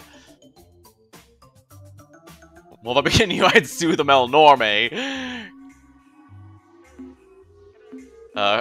As hilarious as this would be, let's go with a practical solution. Could you broadcast a recall signal? Not catalog item 2418, remote self-replicating robot explorer probe. The model with the recall transmitter was catalog item 2419, and the Melnorme said it was out of stock. Of course. Damn it. Well, let's sue the Melnorme. Sorry, the Melnorme made us agree to a formal waiver of damages in case something like this happened. Oh, damn! I guess I should have realized the merchant race Melnorme would have all their bases covered. Hunting them all down, destroying them is not going to be enough. There's going to be too many. No, that would never work. The probes will replicate too fast. Yeah. As soon as you destroyed one, two would take its place. So this is the last one and the one that... Why, yes, there is. You're a genius, Traveler. Why didn't we remember that? Oh, there's a problem, though. How are we going to transmit the code? Well, while we ponder that problem, at least we can give you the code sequence. That way, if you run into a probe, you can destroy it without getting shot at. Right, we are the Slylandro, a race of Slylandro, not curious, Slylandro. gas-bag people. That sounds just Certainly, provided you share with us. What would you like to... Tell us about your home, Our giant planet, gas giant. which we call Source, has no solid surface as yours likely does. Our world is the 500-kilometer band of atmosphere in which we can survive. Below this are the depths, a dark, hostile region, which grows increasingly darker and more hostile the farther one goes. Almost sounds like a deep sea A ocean. typical feat of courage for Slylandro juveniles is to sink far enough into the depths so that the juvenile's gas bag is almost ruptured by the pressure. The tissue scars left by the trip last many rotations and are thought to attract comely mates. Above our world is void. When we travel up too far into void, we grow giddy and behave inappropriately. But how is your culture We have like? an egalitarian society here. All are equal. Of course, that doesn't stop some people from being stupid fools or jerks. But on a world as huge as Source, where there are no barriers to restrict your travel, if someone is bothering you, you simply go somewhere else. As you might have guessed, we have no physical technology. In our long history, several of our people have tried to work with objects, constructing weapons and other tools from the carcasses of dead beasts. But eventually, whatever it was they were building got too heavy and dragged them down to the depths. So I guess they end up destroyed by their own ambitions. Interesting. What about your Since we history? possess no technology, we have no permanent way to record the passing of events. Instead, we use the history chants, long songs whose rhythms and patterns help prevent the introduction of error into the record. When the Shaggy Ones first arrived over 41 drons ago, we had no words for aliens or ships, for stars or planets. Interesting. Our skies are an opaque swirl of colors. We knew nothing of the universe outside Source. The Shaggy Ones taught us most of the new words, and after they departed, we remembered them for the many long drawn, until ships from the sentient milieu arrived. Interesting. Tell us about your Our biology. world, which we call Source, has been home to our species for many thousands of drawn. We evolved from simpler, unimodular beings who thrive in atmospheric convection cells. At first, we were little more than mindless consumers who glided at the edge of wind walls, straining the air for small animalcules. But even then, we were social creatures who invented language so that we could better cooperate when herding food into dense concentrations.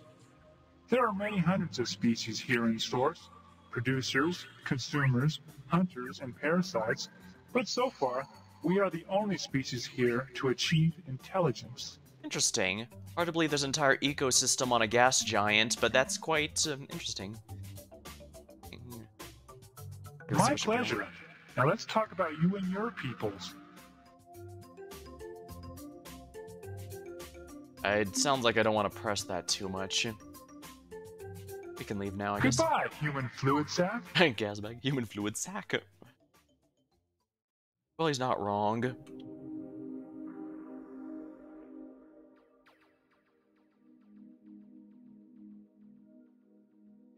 Alright, so one of these should have some...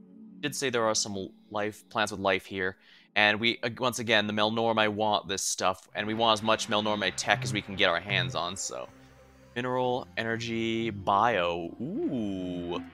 Alright, we're definitely gonna save and try and get what we can here. Because the more bio stuff we get, the better.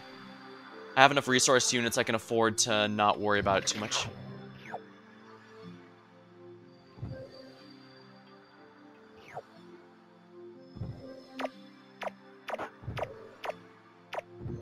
Oops, I accidentally destroyed that. I forgot, you actually can destroy those if you're not careful. It can destroy resources you're supposed to harvest if you're not paying attention.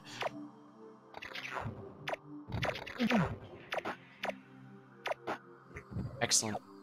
Ooh, that gave me a lot.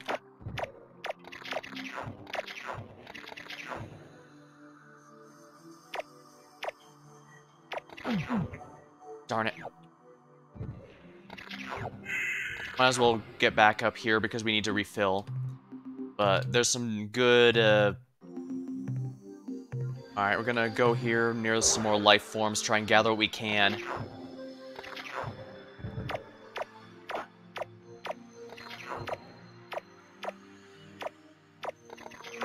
Oh, come on.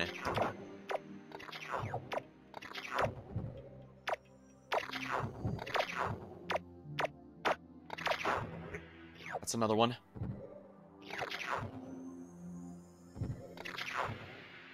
Alright, one's coming in here, so I'm gonna try and cut him off. Darn it, he saw me.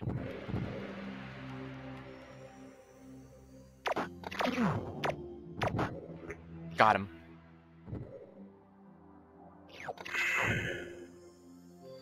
Not ideal, but I still need to try and get these things. I actually have some acceptable losses now that I refilled the ship's supplies. Ooh, there's one coming straight for me. It's trying to run away. Get back here, you.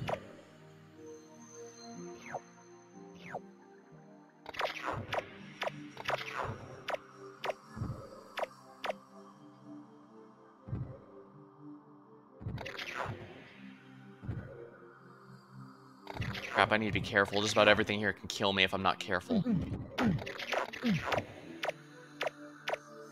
Come on, how's my aim so terrible? There we are.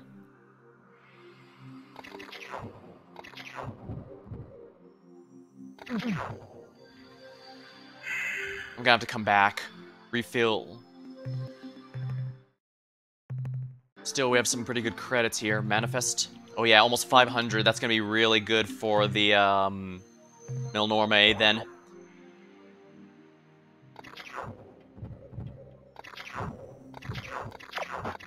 Excellent. These are giving me a lot of credits worth. I think the lander I can also become faster if you eventually get those upgrades from the Melnorme, but that's a ways away.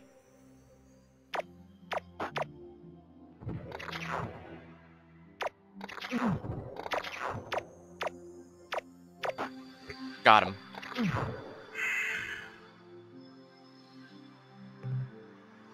Okay, good. We just have one left, but he's gonna be a bit of a pain in the ass to catch. But it's absolutely worth it, if I can.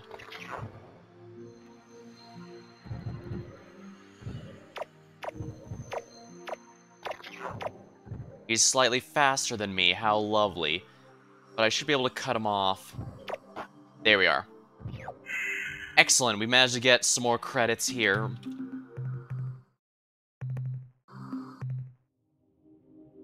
Melnorme tech is absolutely insane. That's why I want to get as much as I can. The information is also extremely valuable on a first playthrough, simply because, well, it's how you learn about everything that the majority of the stuff in general, actually. Because the information, they tell you stuff about the Salandro and all that.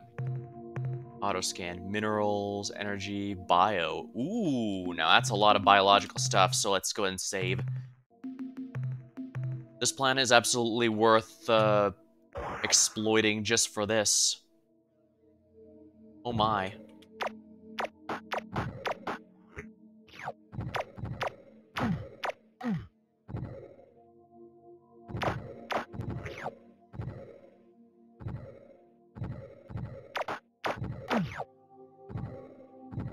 I guess the swarms are killing the crewmen.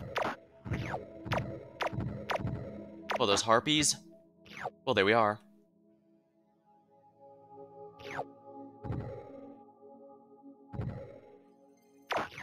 There we are, got him. Oopsie. I need to watch more than just the map.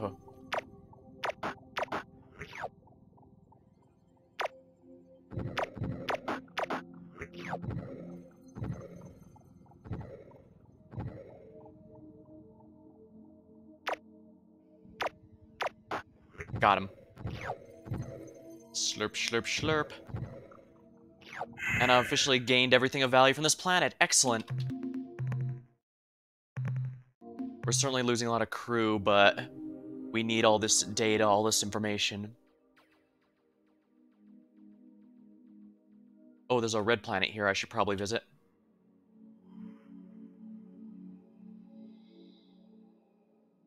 Alright, if this is a ruby world, that would be quite ideal, because that would be extremely valuable materials. Carbonide world. Nothing biological, unfortunately.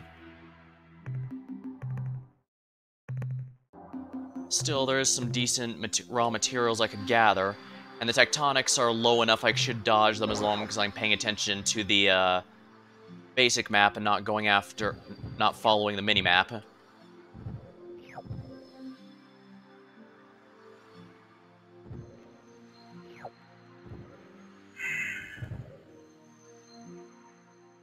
Dispatch. Time for some more relaxing planet mining.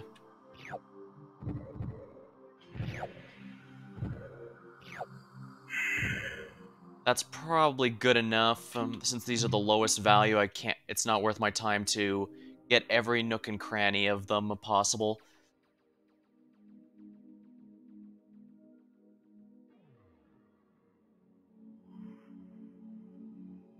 Alright, let's see how the green planet works. Alkali world.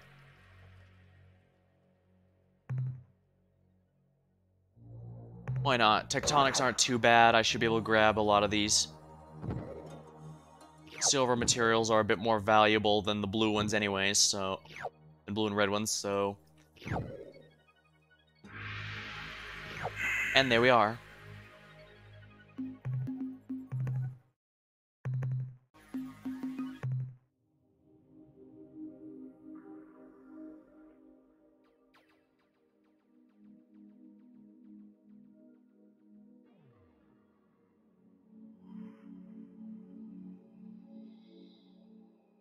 Excellent. Another planet that could potentially have some resource.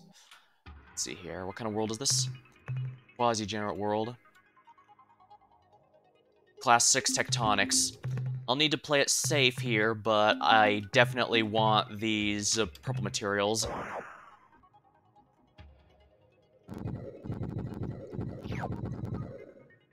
Nine degenerate matter.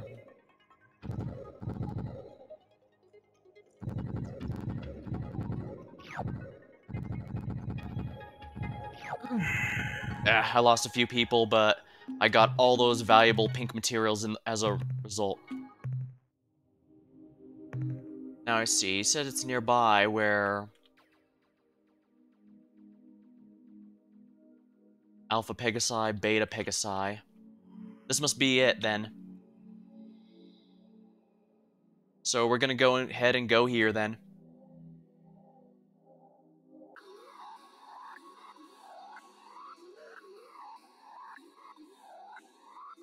Do do do it do do do do do do it do do do do do do it do do do do it do do do do do do it do do do do do do it do do do do do do it do it do do do do it do do do do do it do do do it do do. I'm pretty sure I've already been to most of these, so I'll grab a drink while I'm waiting for the travel time to finish.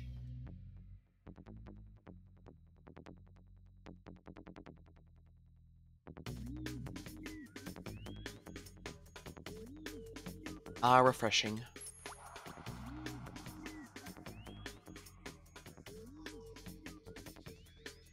Ah, excellent, excellent.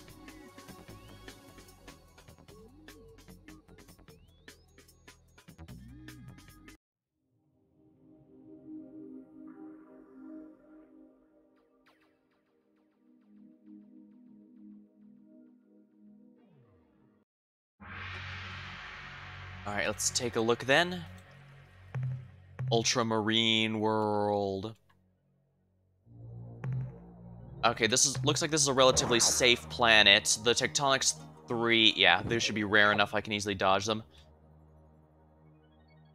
Plenty of kryptonite, in case the Ur-Quans somehow have Superman on their side.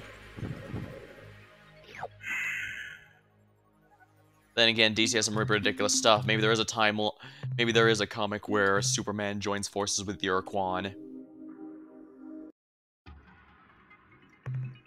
Radioactive world. It's radioactive, and yet there's basically no danger. How interesting. Red materials aren't exactly valuable, but I have a large amount of storage space, so...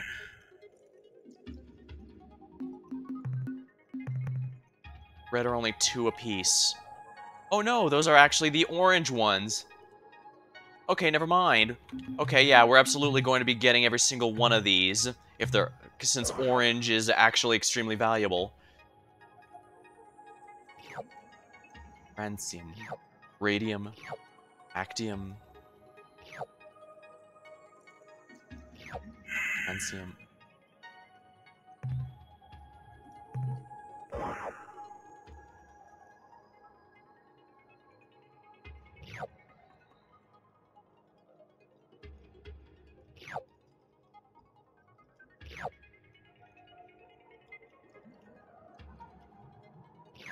There we are, radium. Definitely gonna save after all that.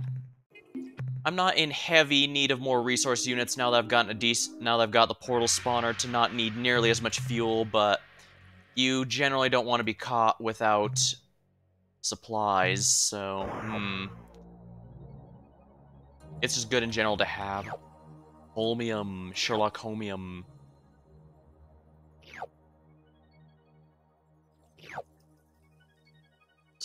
I'm gonna overcap on the silver one, because that's not nearly as valuable.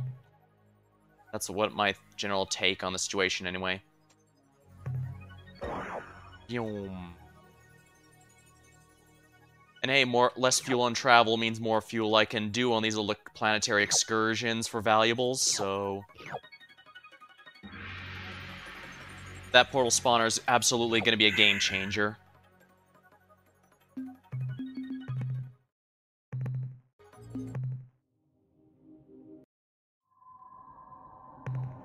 Cyanic world. Honestly, none of this is particularly valuable, and those are actually tectonics where dangers can exist, so probably my best interest to go and do some other stuff, I guess. Some other planets in this system.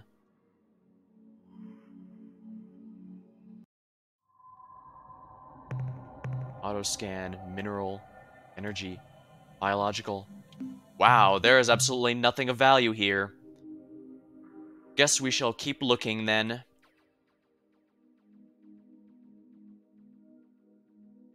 Ooh, and this one has a moon. Let's go to the moon first. Noble world. Noble gases sound worthwhile to me.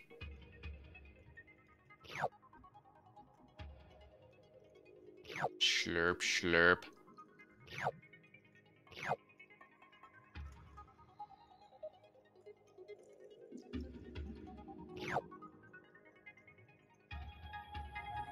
Definitely go for blues before I go for the dark blues before going for the light blues. Because light blues are worth basically nothing, but at the same time, I've already paid for the trip, so I might as well grab some more stuff. And of course, I made sure to have an abundance on storage space, so I shouldn't be hurting myself in doing so. Yeah, I can see from the little, it's hard to see, but under crew, there's 4 canisters represent the storage, and we are not even, at best, we're halfway through the second. So I can absolutely afford to get more.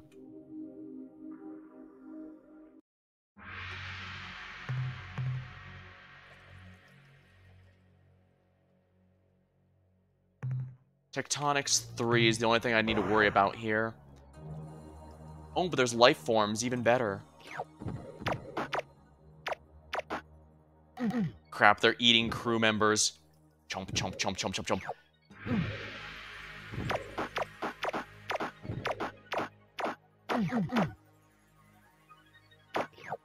There we go. That was more painful than it really should have been. Then again, we were battling a hostile life form, so perhaps it actually went better than it could have.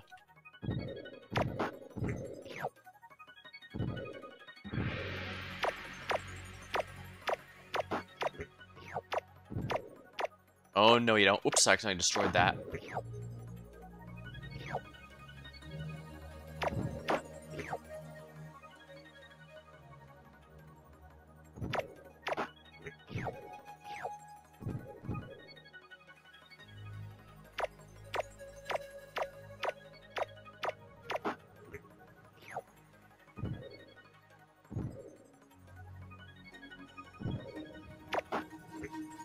Here we are. More data, more data.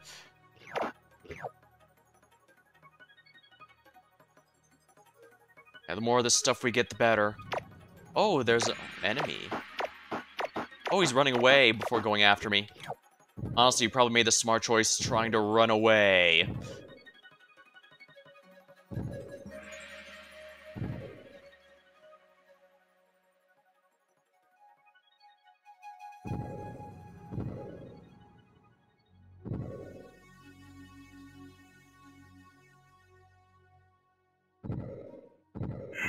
Oopsie. No, that's fine. I can dispatch it here, destroy that, and then pick up the remaining resources.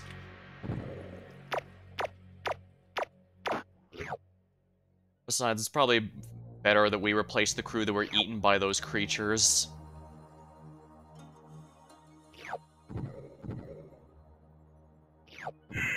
And there we are.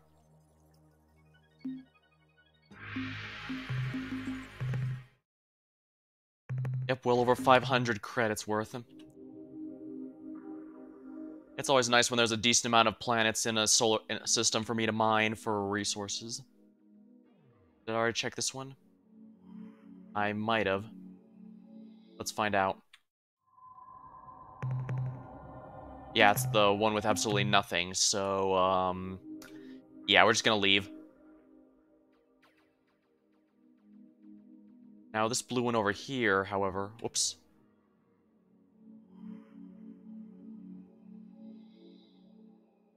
I guess I still need to explore these planets, largely to find out where the more life is for the Milnorme technology. Class 4 tectonics. That's not too awful. I guess I can gather some of the green and blue stuff here. I just have to be careful of the earthquakes.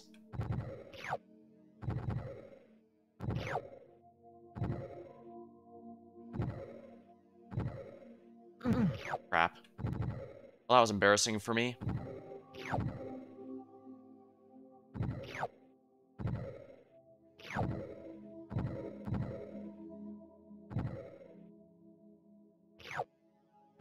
Let's keep going, I suppose.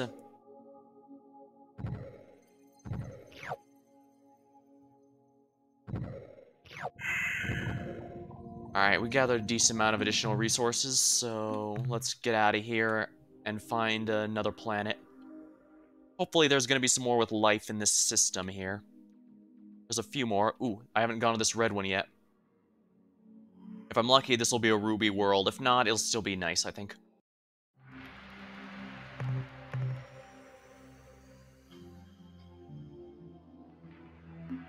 Honestly, I'm not sure I want to bother with all that. Those are the most common materials, and they barely earn any resource units, so...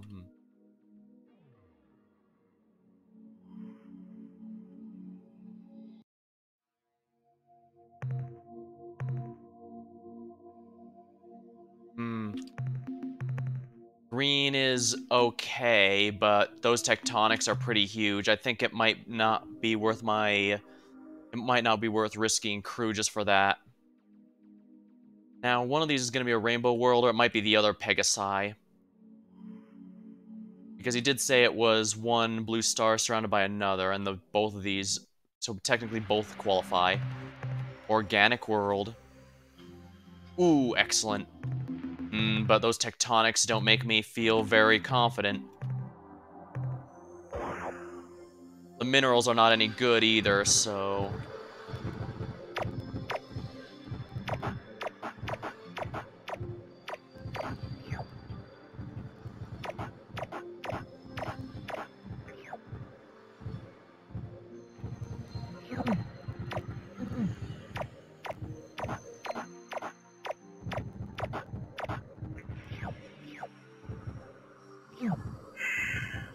Yeah, I've taken too much damage.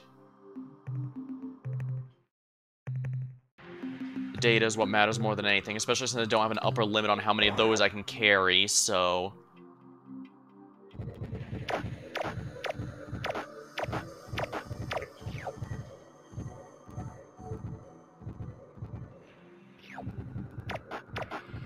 Excellent.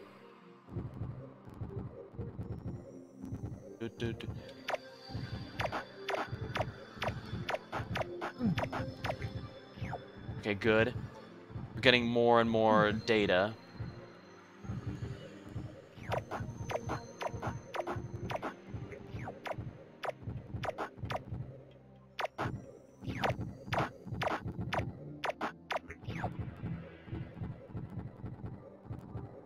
Alright, as long as I'm dodging, I should be in good shape. Free radicals.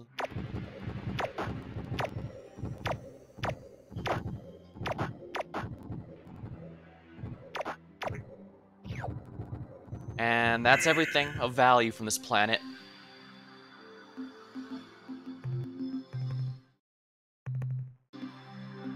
Manifest cargo. I'll go to the Milnorm and start buying their technology en masse next time I get a chance. Because a lot of their tech makes the game so much easier.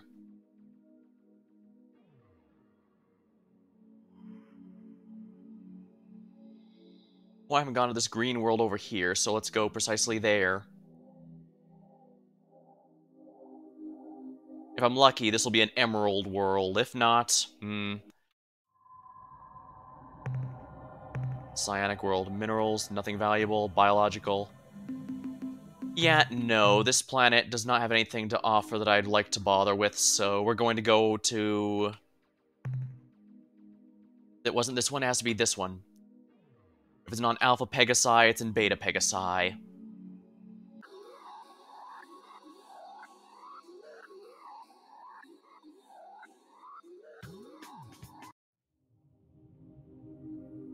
Alright, there's a green one on the outskirts here I'll definitely want. If I'm lucky, it'll be an emerald world. Weird how the best worlds seem to match up to the third generation Pokemon. Acidic world, nope. Honestly, it doesn't look like it has anything particularly valuable, so let's get out of here.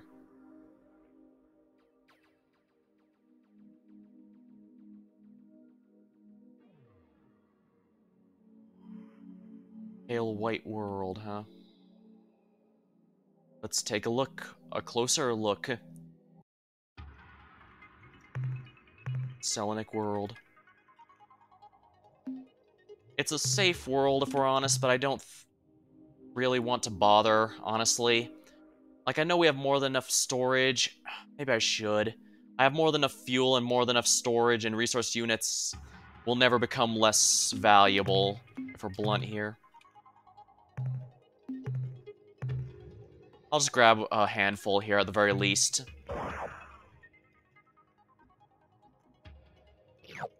Calcium. Iron. Iron. Aluminum. Num. There's absolutely no danger in this world whatsoever, and I guess these are still worth 3 resource units for each one I find, so it's not like it's bad. But I'm also not so bothered by them. I'll try and avoid overcap. Do everything I can to avoid overcapping. There we are. That's good enough.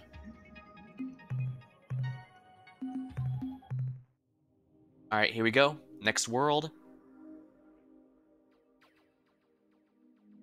A yellow one. A sulfur acidic world, perhaps?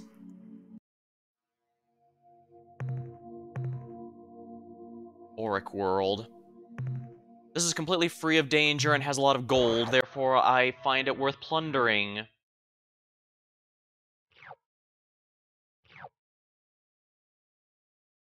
Yeah, I don't want to overcap on gold. That's actually something I want to pay attention to my storage of. I would not mind maxing out my storage with it, I mean.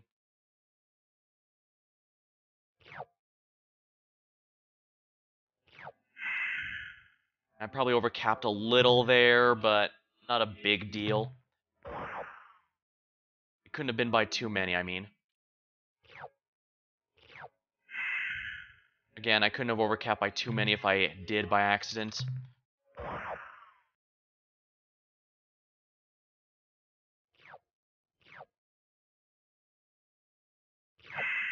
Excellent, I avoided overcapping there.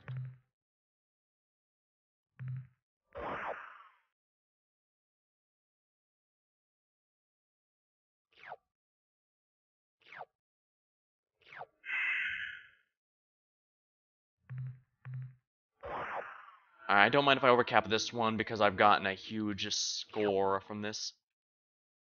Dang, yeah, I'm actually filling my stores a lot faster than I thought I did.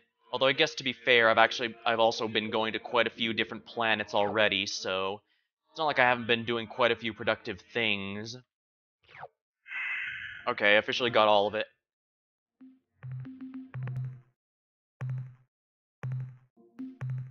Now, all these valuable resources are going to make it a lot easier. Maybe I'll make another or a nemesis or something just to make it easier. Oh, right, the pink world here is what I'm gonna want, I think. Well, it could be a... No, it's not gonna be a ruby world. It'd be red if that was the case.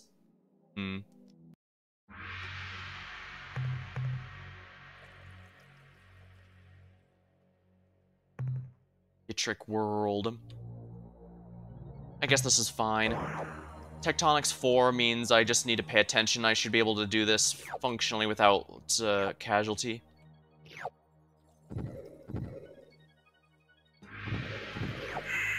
I probably shouldn't have overcapped there.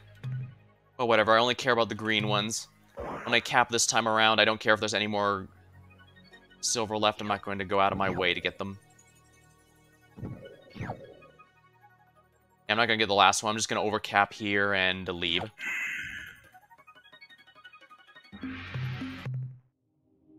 And of course, the planet closest to the sun, which I believe, by process of elimination, has to be the one we've been waiting for. But you'll also see why it might be a bit tricky to properly obtain. Let's see here.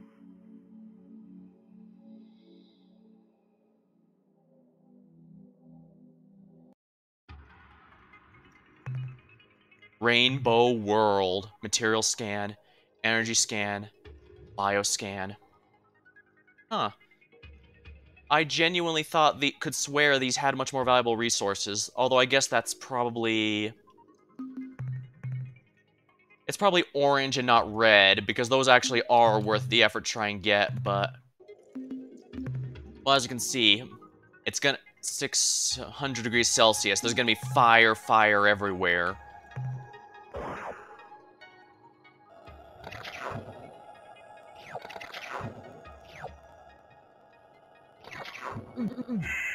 Oh crap, that was way too close.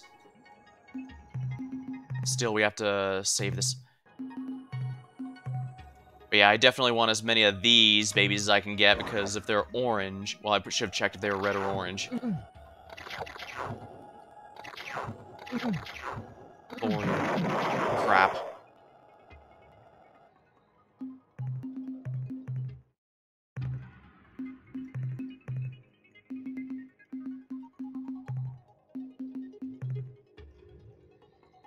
I definitely want what I can get from these.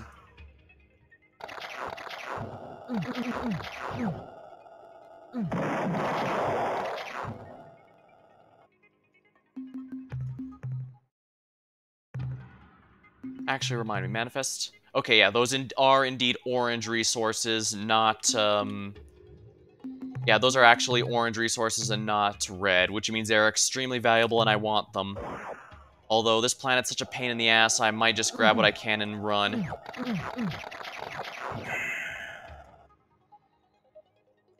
Yeah.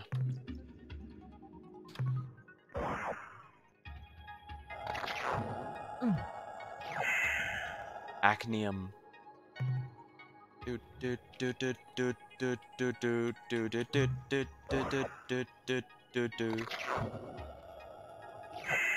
Oh, phew, I got it without... I guess that's gonna have to be it. But we officially found a rainbow planet. Now let's see if there's another nearby rainbow world. Let's see here.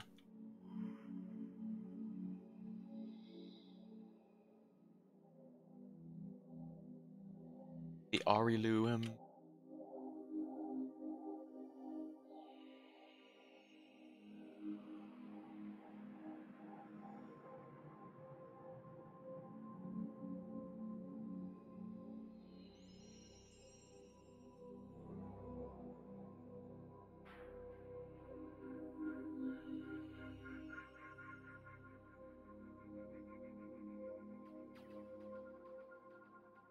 Huh. Yeah, it takes about well over 100 to go from one side of the galaxy to the other. Alcor. I wonder if there's anything good there.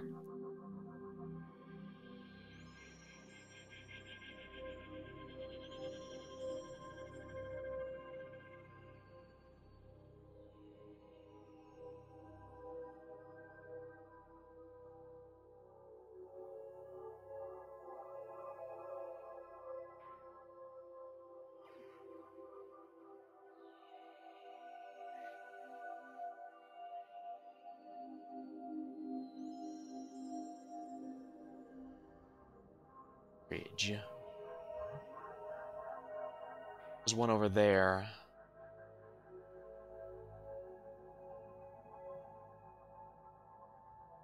Alright, we're gonna leave the star system and see if we can teleport over to there.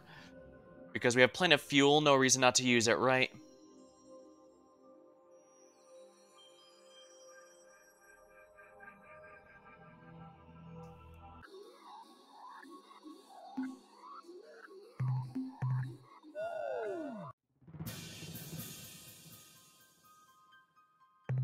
Alright, now, do any bring me where I want to be?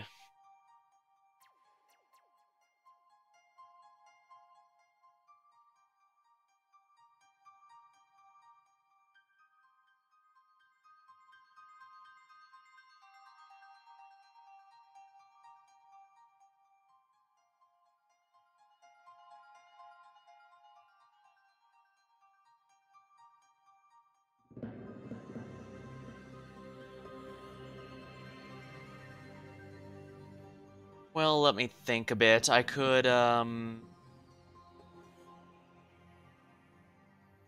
Alright, so I've got a couple options here. I could go towards a new friendly race, or I could go for more rainbow planets.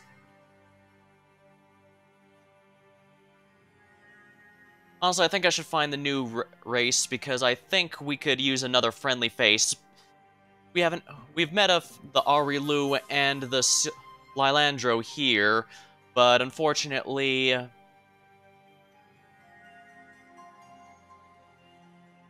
neither of them are able to join us, so I'm going to check out a race, show off a race, which will join us.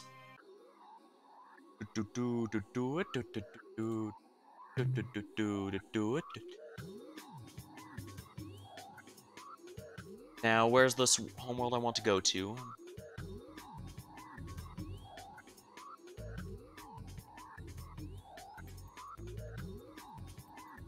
I could probably go to Epsilon Gloicus here first, just to try it out, I guess.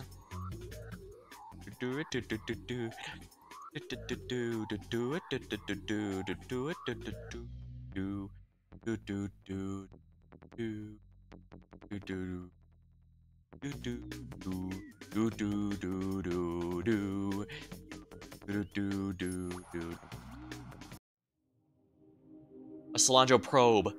We actually want to run into them now because this is actually very easy.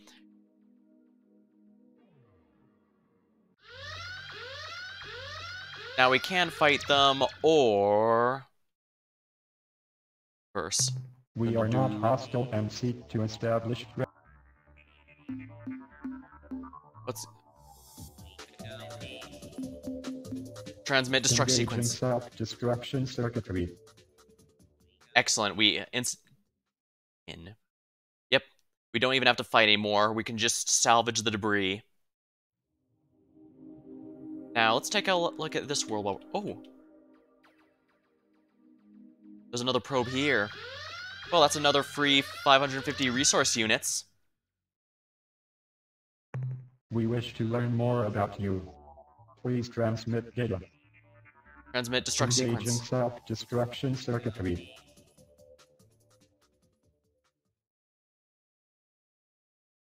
More resource units are always welcome, to be sure. Debris salvage, Solandro battle group.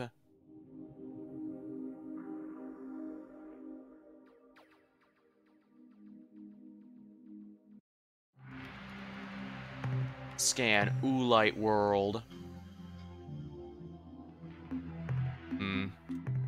There's a bit of danger here, but I think it's nothing we can't handle. So you know what, let's try and gather what resources we can out of it.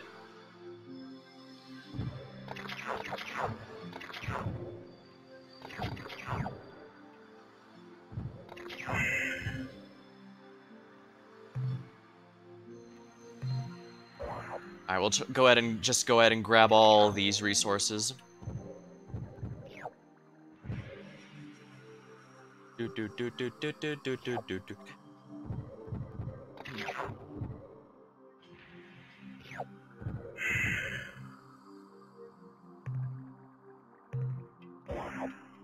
Alright. Yeah, it's possible to intentionally hold off on getting the Solandro probes dealt with, largely because that means there'll be a lot more hanging around for you to transmit the code to, and thus get more free resource units out of. But of course, as you probably noticed, you actually cannot mine any planets that are inhabited, hence why I had to wait for the Spathi to leave before I'd be able to get their stuff from their moon.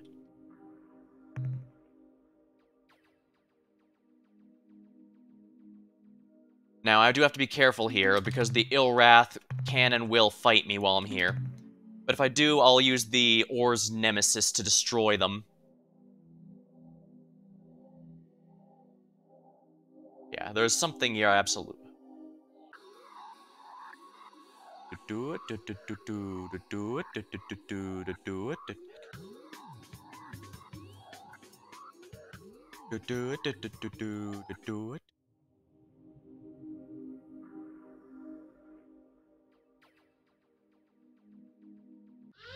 Oh no, who are these mysterious ships? Converse. Welcome to our home stars. We are the Bekunk. Bekunk we are. Seekers of the deepest truths. Askers of interesting and significant questions. Even now, a question of great transcendental significance comes unbidden to our minds. Who are you and what do you want? We're friendly beings seek to establish relations with their species.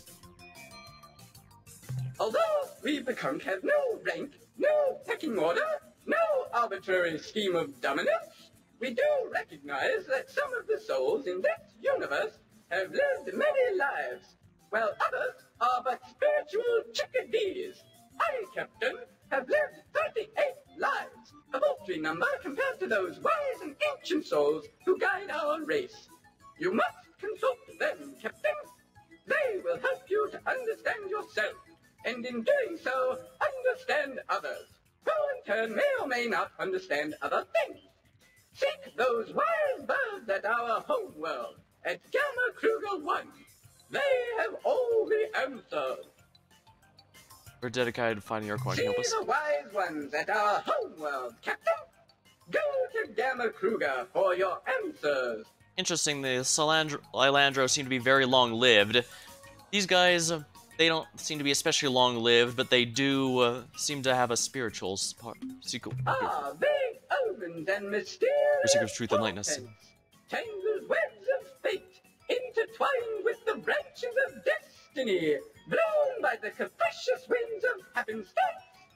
News, actually there is some news. It just so happens that it has come to our attention that Joga and Kazon, the two gods of the Ilrath, may actually be a hoax. We don't know who this hoax would have been perpetrated by, but it seems someone has used these fictitious gods to send the Ilrath down on us. Duty calls, let us go now. Yes, by all means. Hey, Fruit Loops. I'm surprised they can actually directly say Fruit Loops, given that's, you know, perhaps when the stars are aligned in an appropriate configuration. Yes, my inner voice is telling me that is correct. When the stars align, Captain. Yeah, the Pakunk are very spiritual rays.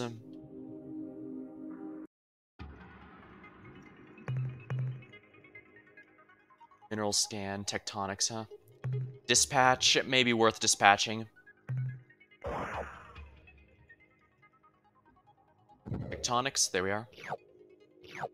Or Protactium.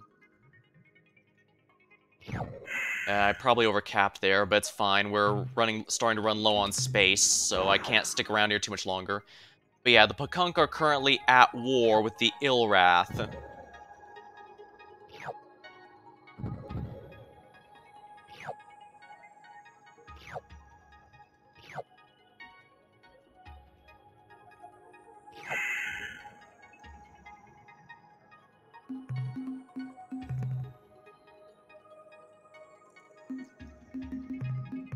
Yeah, I might as well just grab this last one, just because it's an orange one and therefore extremely valuable. There we are. Quite valuable for the amount of relative safety I was able to grab them in. You can also, of course, fight the Pakunk if you want. Their ships are very interesting. They aren't especially powerful, they just fire in a T-shape, but the most interesting thing about them is they have a 50% chance of reviving with full HP every time they die. And there's no limit to how many times they can do that. They do it until your luck runs out. I believe that's how I was able to beat the game the first time. I basically just kept, you know... using them and reviving as long as humanly possible.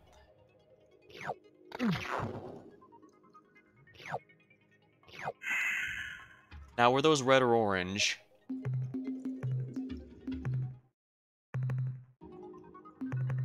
Oh, they were red. How unfortunate. So yeah, this one's not worth too much, especially now that I'm running low on storage space, although I guess I am... Here. Yeah, since I haven't guaranteed our alliance yet, they're listed as I can either fight or converse. A spirit voice rings within my soul. It tells me that I must give you something to aid you on your noble quest. What, spirit? What must we give this young human? Mineral resources? No. Oh, come on. Important secret? No. Oh, come on. Starships? No. Then what is it, spirit? Spit it out. Spit it out. What? That thing? Are you sure? Okay, here you go, Captain. Take this clear spindle. It is an ancient and powerful device, built by the precursors hundreds of thousands of years ago. What does it do, you ask? I haven't the slightest idea. Auspicious portents and serendipitous omens have foretold your arrival. Welcome, alien guests, to the home of the gentle and playful Pakunk, children of the cosmic light, hobgoblins of joy, seekers of spiritual truth, and other neat stuff like that. Another neat stuff like that. You're now being conquered, submit. I'm kind of surprised this is the first option. I guess to quickly teach you to not just hit enter through everything. We should introduce ourselves. I'm Captain Skirk. Yes, we know all that. We are not known throughout the galactic sector as powerful psychics for nothing. Of course, we already know the answer to this next question too, but we enjoy conversation. Why have you come here? We've come to Homeworld offer assistance. This is Vessel One's Courier Service. We've come to ask you for your help. Point of 5, your mission is to take out new life, and well, you get the idea. We're kind of exploring.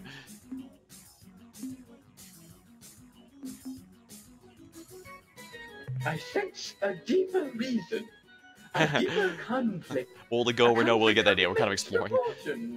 A proportion of deeper reason, a deeper thing that is not too terribly deep, a conflicting deeper thing.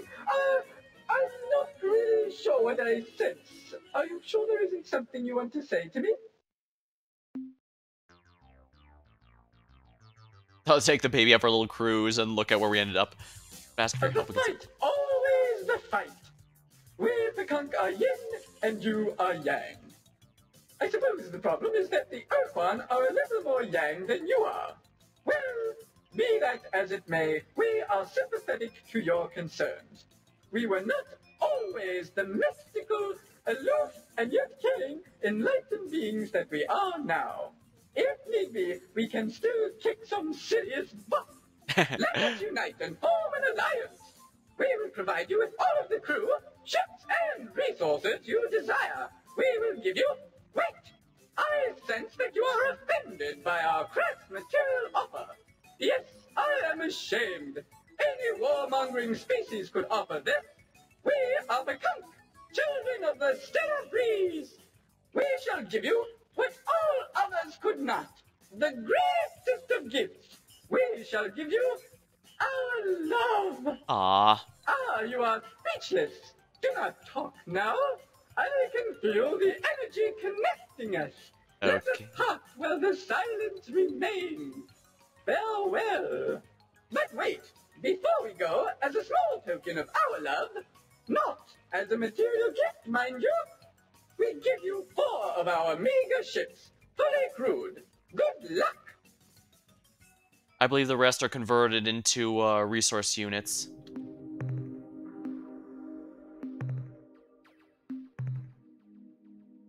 Clear spindle.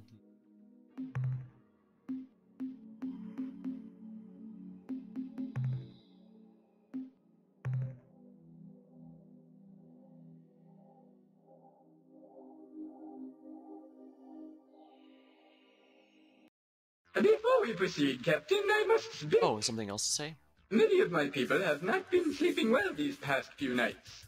In fact, I myself did not sleep well last night. I know that how. Actually, I Yeah. slept okay in the first part of the night and then had a little trouble later on, and maybe halfway through, until I got up and had something to eat. Anyway, the reason we are not sleeping is because of a dream. Don't worry, I know Yes, exactly how that a feels dream. to not be able to sleep. We have seen that in the center of this region of space, near stars that form the shape of a cup, and are in a constellation that begins with the letter C and ends with the letter S, and whose letters rearranged spell asterisk. 2 great armadas fight. One of black ships. Oh, he's the talking about the other war of between the green. Korra and the Ur-Quan. Our dream tells us that if the black ships should win this fight, they will destroy all life in this region. Oh my. Captain, they are winning now. If there is anything you can do to stop them, you must do it, please. Okay, that's all I wanted to say. Captain, we have been expecting you, of course. In fact, you are here because we wished you to be here. By channeling our psychic energies through a trans-dimensional flux inducer, we were able to affect the low-frequency stream of a soul particle such as yourself and direct its course. The only thing is, we can't remember why we brought you here. That's not myself. Very curious about your species. We are, after all, a fascinating species. Of course, modesty prevents me from talking at length. Although perhaps if you were to ask me specific questions, propriety might be better served. Of course. What can you tell us about the history of the Pekunk? An intelligent question. But where to begin? Surely you know that we Pekunk were once one and the same species as the Yehat. Yes, it's true. We were once brutal birds of prey, oblivious to the mysteries of crystal magic or the 7 dimensions of psychic beings. It was not until Weeny Winky Binky Birdie sat on the mystical egg of ice-like temperature and gave the original squawk, ruff, ruff, ruff, that our transformation began. It was the squawk, ruff, ruff, ruff, that triggered the harmonic oscillations that would lead us to become the enlightened aliens that we are. So that squawk is basically their equivalent of the monolith from 2001 Space Odyssey? Are you friendly with the Yehat? That depends on how you define friendly. We love our Yehat brethren, whereas they open fire on our vessels on sight. Fortunately, our psychic abilities allow us to sense the deep, abiding love, and yes, even shyness in our Yehat brothers and sisters. How we must have hurt them when we left so long ago. Soon, though, it will be time for the loving reunion, as our destiny is fulfilled, and we are once again reunited as one people. Interesting. So that explains why they didn't help in the last war. They were probably... The Yehat refused to ask them for help, because apparently their relations are that bad. And since Earth wasn't aware they existed, they couldn't have been asked here. And yeah, for the record, it's actually quite a good idea to speak with the Pekunk earlier in the game, simply because it gives you 4 free ships, and as I said, they can revive... They have a chance of reviving at full HP every time they die, and for as many times until your luck runs out, so... They can be extremely valuable early on. Alright, what interesting things can you tell us about your culture? Just off the top of my beak, I suppose I would say that our culture could be defined as the ultimate unification, or oneness, if you will, of the extra-dimensional convergent chakra being energies to form a togetherness self, which both is and is not a culmination of the now essence. For the now essence as an extension, or the subset of the...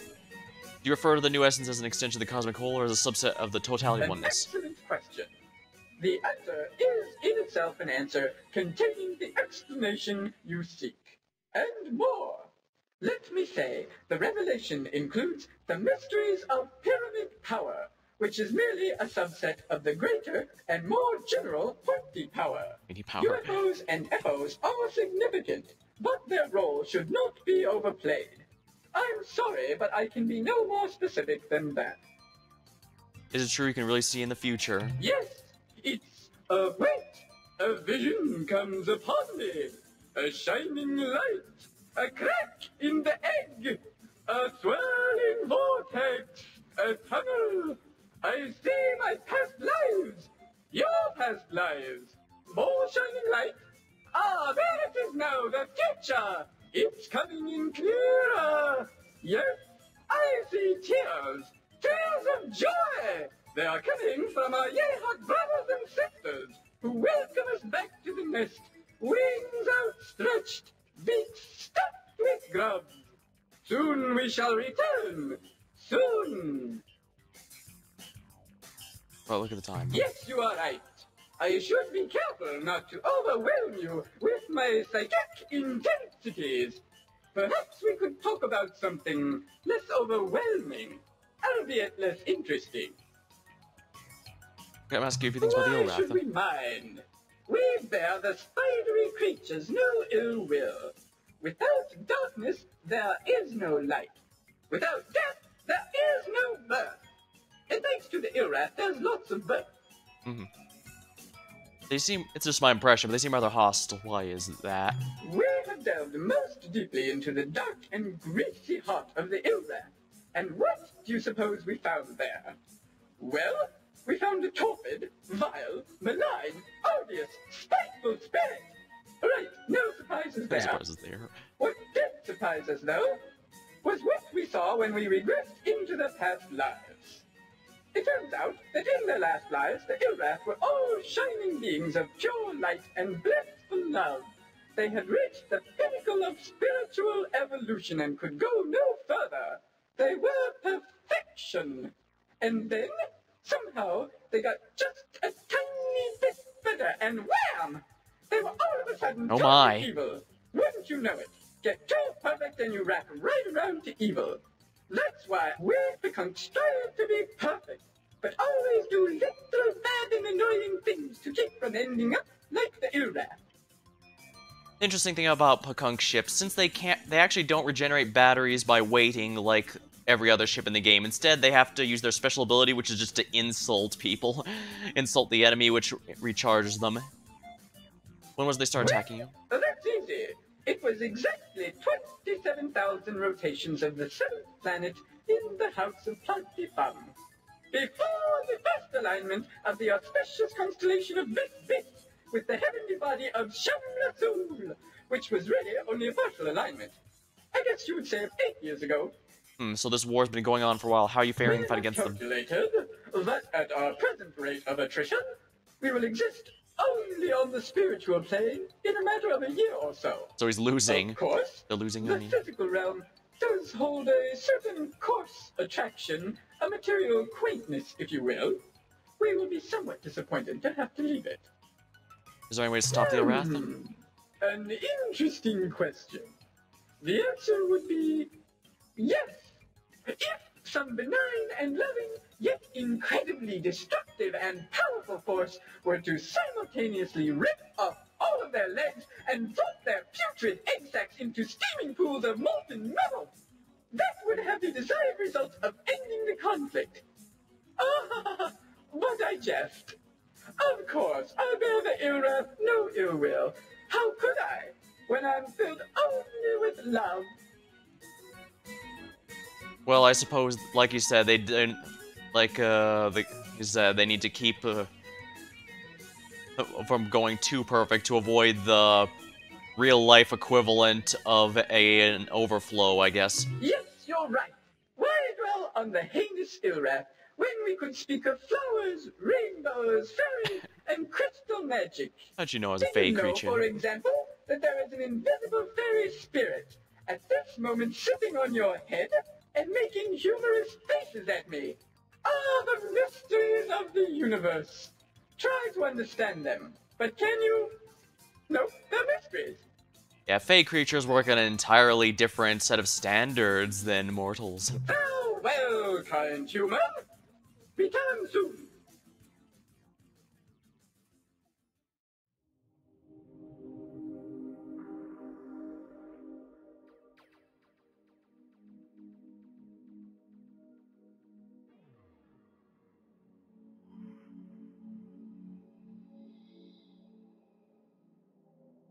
Crap, right, I want to go to that purple planet. I don't know what's on it, but I want to at least see what's on it. I should also probably see if there's a rainbow world in this general area. Although I guess I am almost full.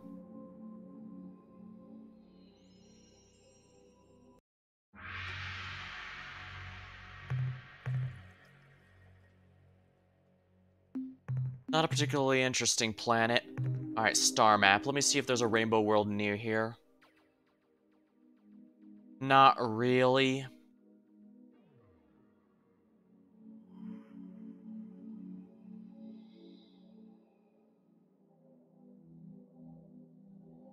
Yeah, the grand majority of them are on completely the other side of the solar system, so it might be within my best interest to simply head back to Sol and refuel real quick.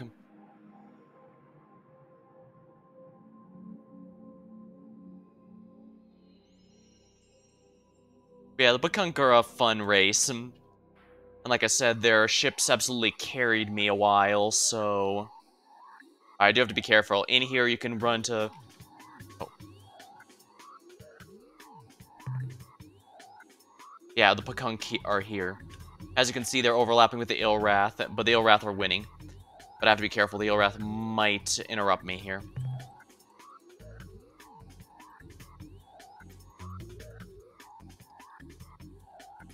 Looks like there's a handful of ships coming.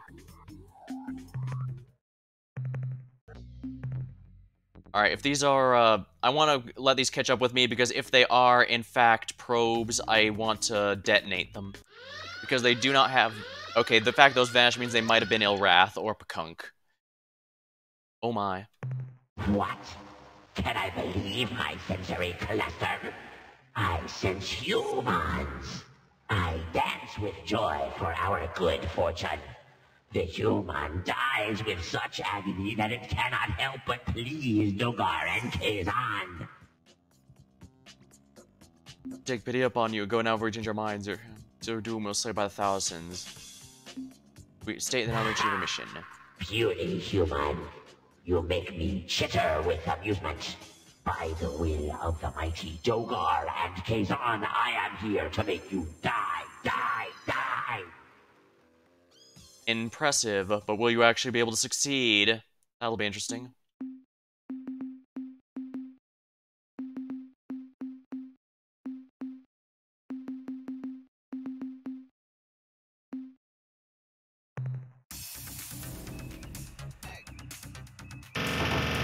Right, like I said, they have a cloaking device that they're allowed to... not allowed to use during the tutorial.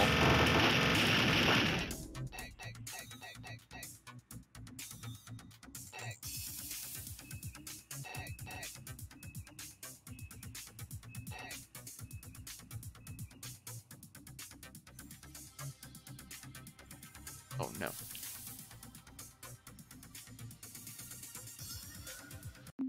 Oopsie. Didn't mean to do that. Ollie fuzzy.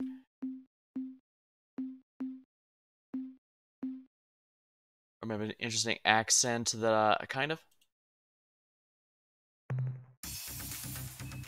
I'm just somewhere in the... I didn't really notice I had an accent, actually.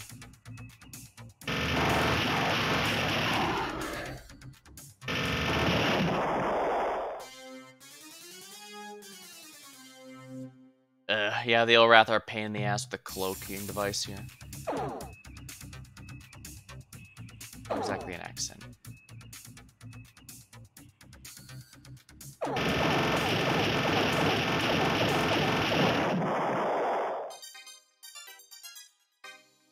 Probably knows, but every ship has its own unique victory theme, which is quite nice.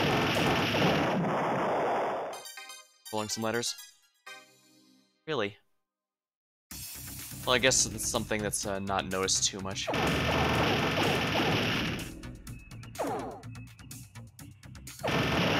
Oopsie.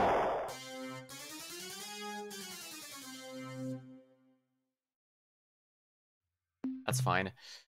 I was hoping that was a probe, but...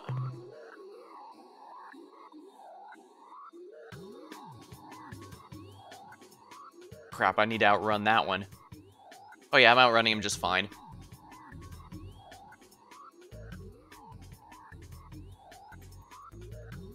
I should have seen me when I first started streaming. I was really, really awkward. I guess I still am, but it was even worse for a good while.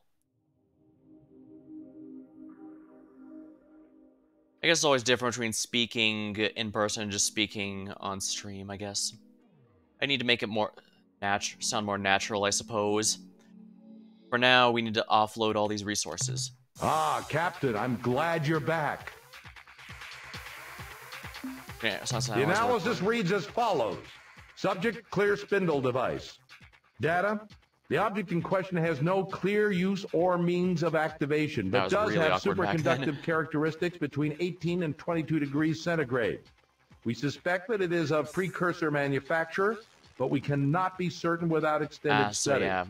Summary, in all likelihood, this object is part of a larger device whose capabilities remain unknown. The next entry in the analysis is Subject, Slylandro Probe Destruct Code Sequence. Data, this is a complex sequence of program instructions using an encryption sequence similar in some ways to the rolling Fung algorithm. Summary, when a Slylandro probe approaches, open a hailing frequency, wait for a response, and then transmit the code. That's the end of our scientist's report. Good to know. I have minerals to offload. This should be extremely valuable.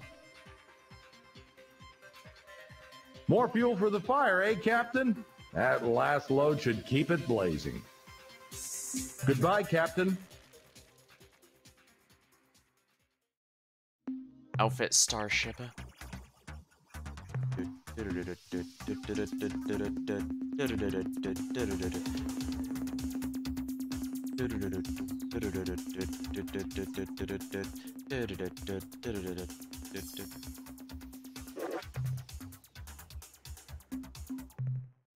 Shipyard.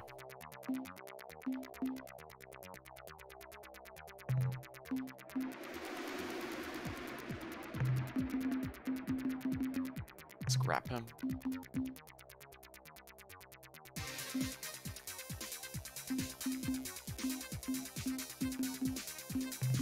Alright, let's refill the stores here.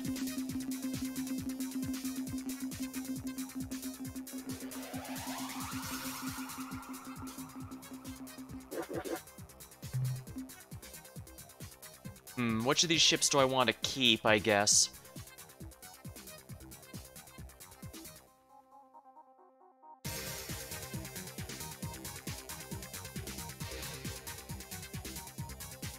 I could probably afford to lose one of the Zokpa, but I kind of want to keep them. The Arilu ones, I'm pretty much guarantee aren't going to be especially helpful, so I should probably scrap at least one, I guess.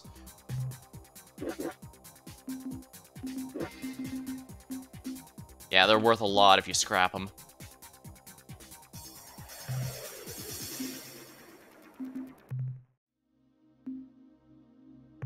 Let's see here, how long have I been going for? About 3 hours. I think now might be a pretty good time to call it. We met some new friends, discovered an object that's going to make our deep space exploration significantly more easy, and we're just going to have a lot more fun next time we stream this game. So until then, thank you for watching, hope you had a good time, and I'll see you later.